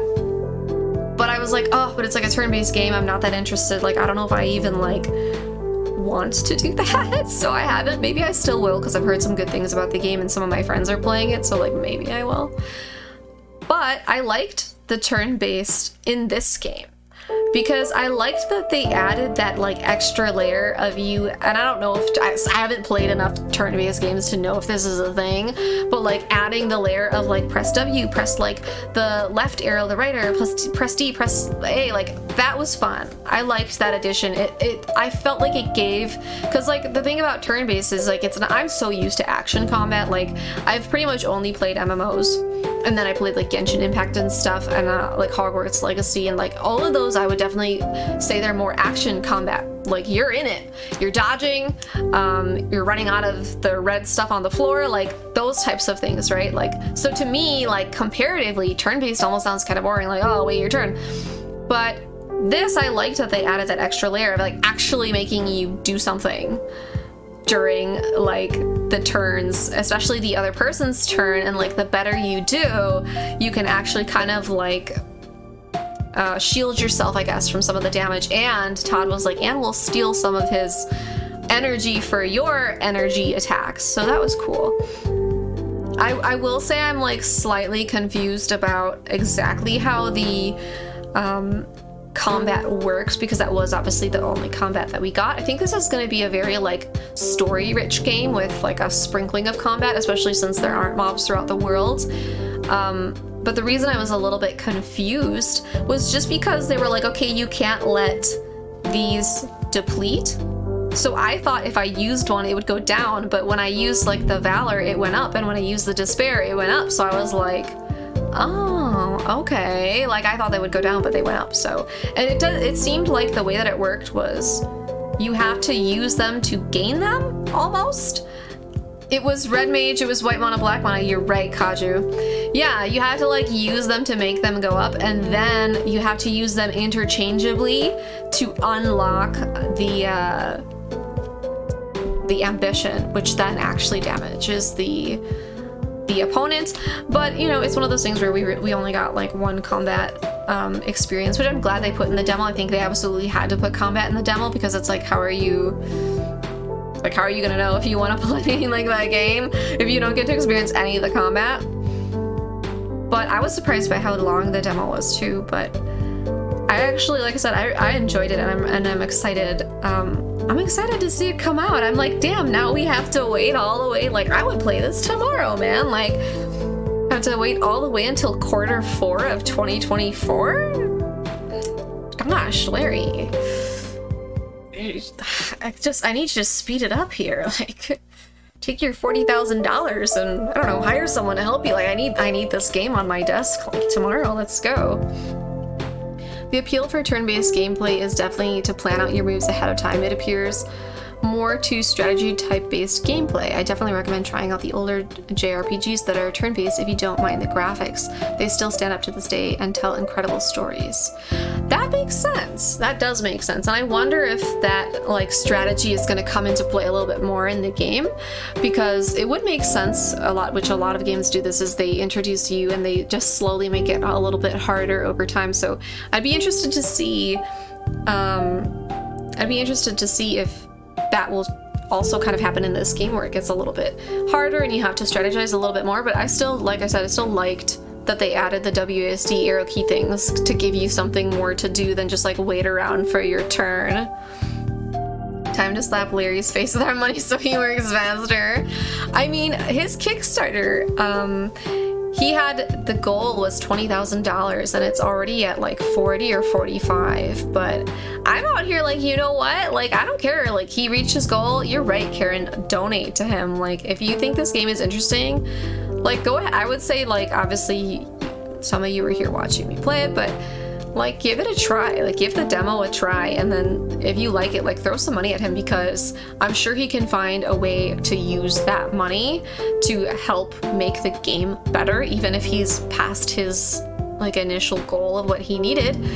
And aside from that, like, bro, like, needs to be paid. Like, if he has more money to work with, then maybe he can like take a vacation from his job and work on the game. Like, I don't know. 13 was a bad intro to turn-based, since it can basically play itself. Like, even towards the middle / end, you set your team's roles and it sort of just goes. I don't even remember. I just remember like feeling like I had way too many mobs to clear through. That made like the story progression slow, and it was like slow to get through all the mobs, and maybe I just wasn't like optimizing well enough. I don't know. I just was like, oh, this game is not the best. Not like, it just wasn't for me. I think the story I probably would have enjoyed. Like, part of me was like, maybe I should just go on YouTube and watch the story, and like I never did, because like, to be honest with games, I do like to play the story. I prefer to play it than to like watch it on YouTube, but I just couldn't get through it, unfortunately. 13 just was not a hit for me. But anyways, I mean, I don't think I have that much more to say about this game. I think I've said it all because I said it while I was doing it, and we had a little wrap up here and it's like almost 1 in the morning. So I feel like I should probably call it a night. I guess the only other thing I could talk about is just the fact that there were no mobs, which I don't have like strong feelings about, to be honest. Like, I think the thing I love the most about the game was how cute it is. Like, maybe that's silly, but like when the cat got the wings, like there's all these little moments that I was like, oh, it's piercing my heart. It's so cute. And I'm so like, I think the game has a really good balance of like the cuteness to like kind of like the sad moments, because like the game is kind of sad. Like, it's about death.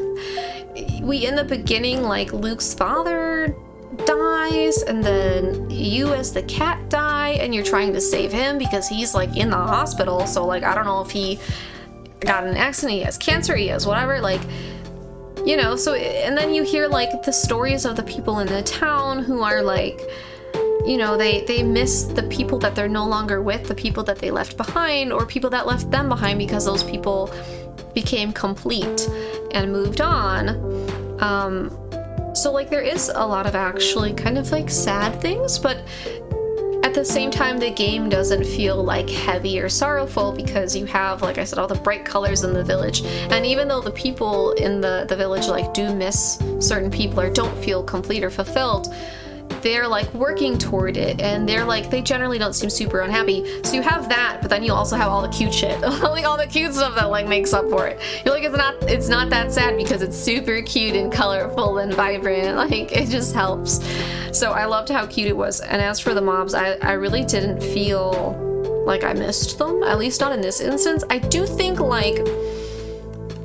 has to be a good balance between combat and story, because for me, we were playing for like an hour and a half or something. Well, it's 3 hours on the counter now, but I was like, you know, I was playing for quite a while before I saw combat, and like maybe I would, it's hard to say. Like, I feel like the build up to the combat was really good because you ended up having to fight somebody that you like kind of knew, because you had all that build up going around doing stuff with Ursa, right? Like, you kind of needed that.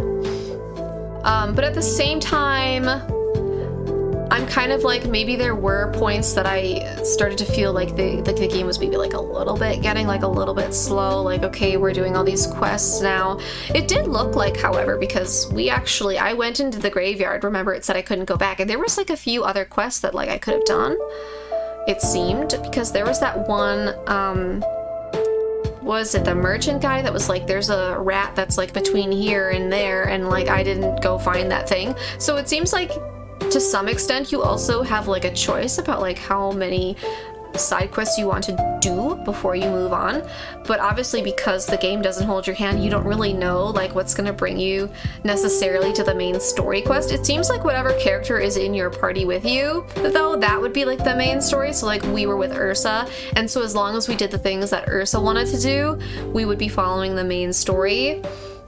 However, it like I said, it feels like you still have to do at least some of the side quests, because like we got that like the game phone that we ended up needing to get the wings, and like maybe we could have fought without those little wings, but they gave us like valor, so like it wasn't like a waste of time because we still got something for it. But I wonder like if I could have actually skipped that quest as a whole and never gotten the key and never gotten that item, which would have been really sad because those are super cute little butterfly wings, right? I'm just saying, like, I think for me that maybe it would start to feel a little bit slow, like I'm doing a lot of like side quests that I don't necessarily want to do or like care about. But like I said, there's a balance there, and I think like for this playthrough, I think maybe there was like a little bit of a moment where I felt like it was kind of getting slow, but not to the point where I was like, yeah, I'm gonna like stop playing now. Like, not to that point, just like a little bit. But then we were able to like move on and get to the next zone, and I was like, okay, cool. So I think that was just something that I guess the game, I guess Larry has to be aware of. Like, you want to have a good balance. You want to have a good balance between the combat and the actual story.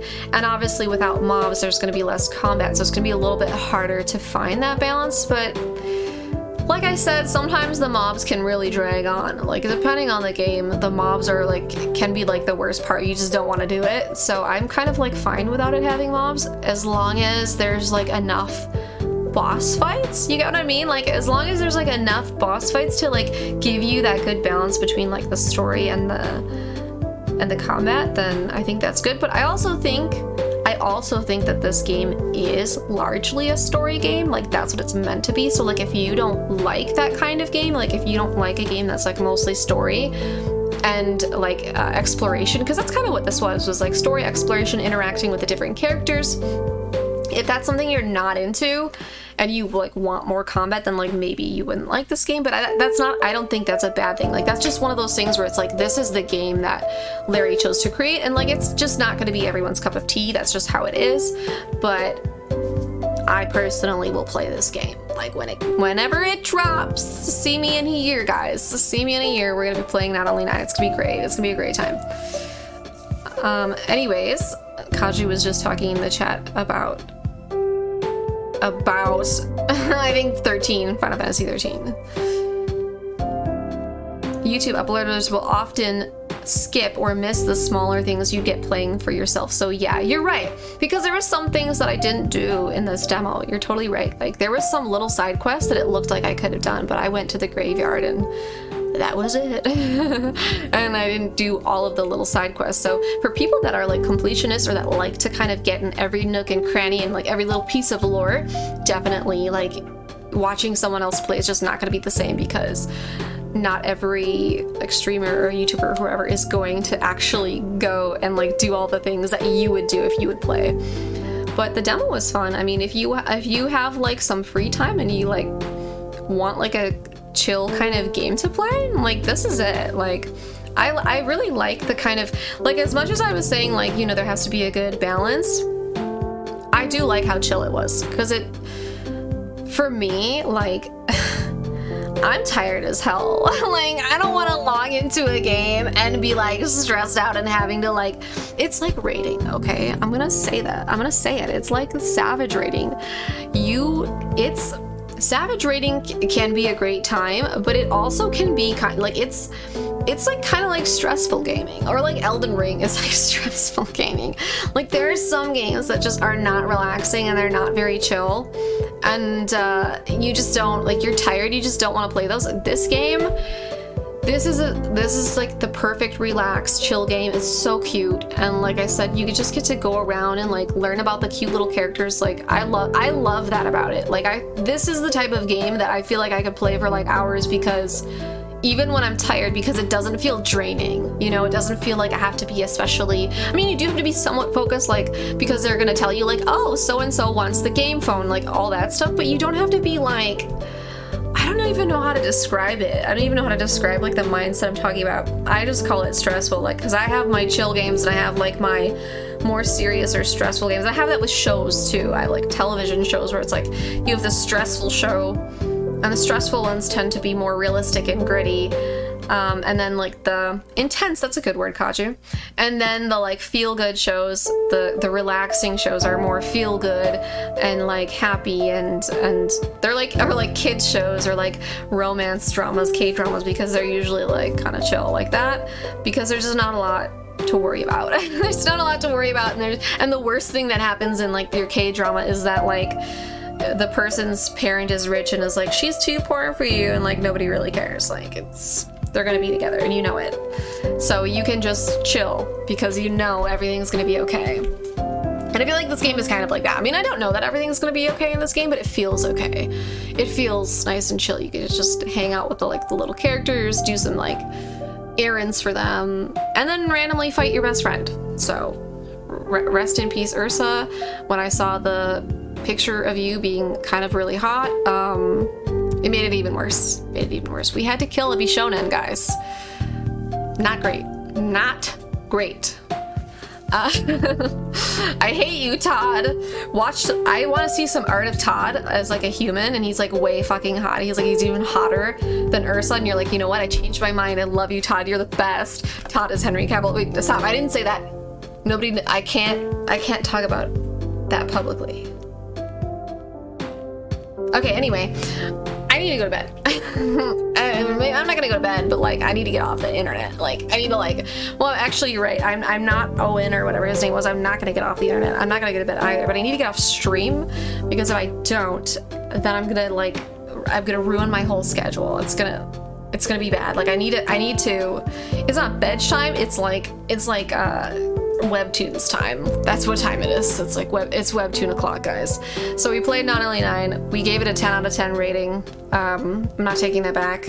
I said it was 10 out of 10, like what, at the end, after Ursa died, or like after, maybe it was after I got the butterfly. I don't care. That's what it is. It's a perfect score. Good job, Larry. You got a perfect score. Okay, good night, everyone. Goodbye.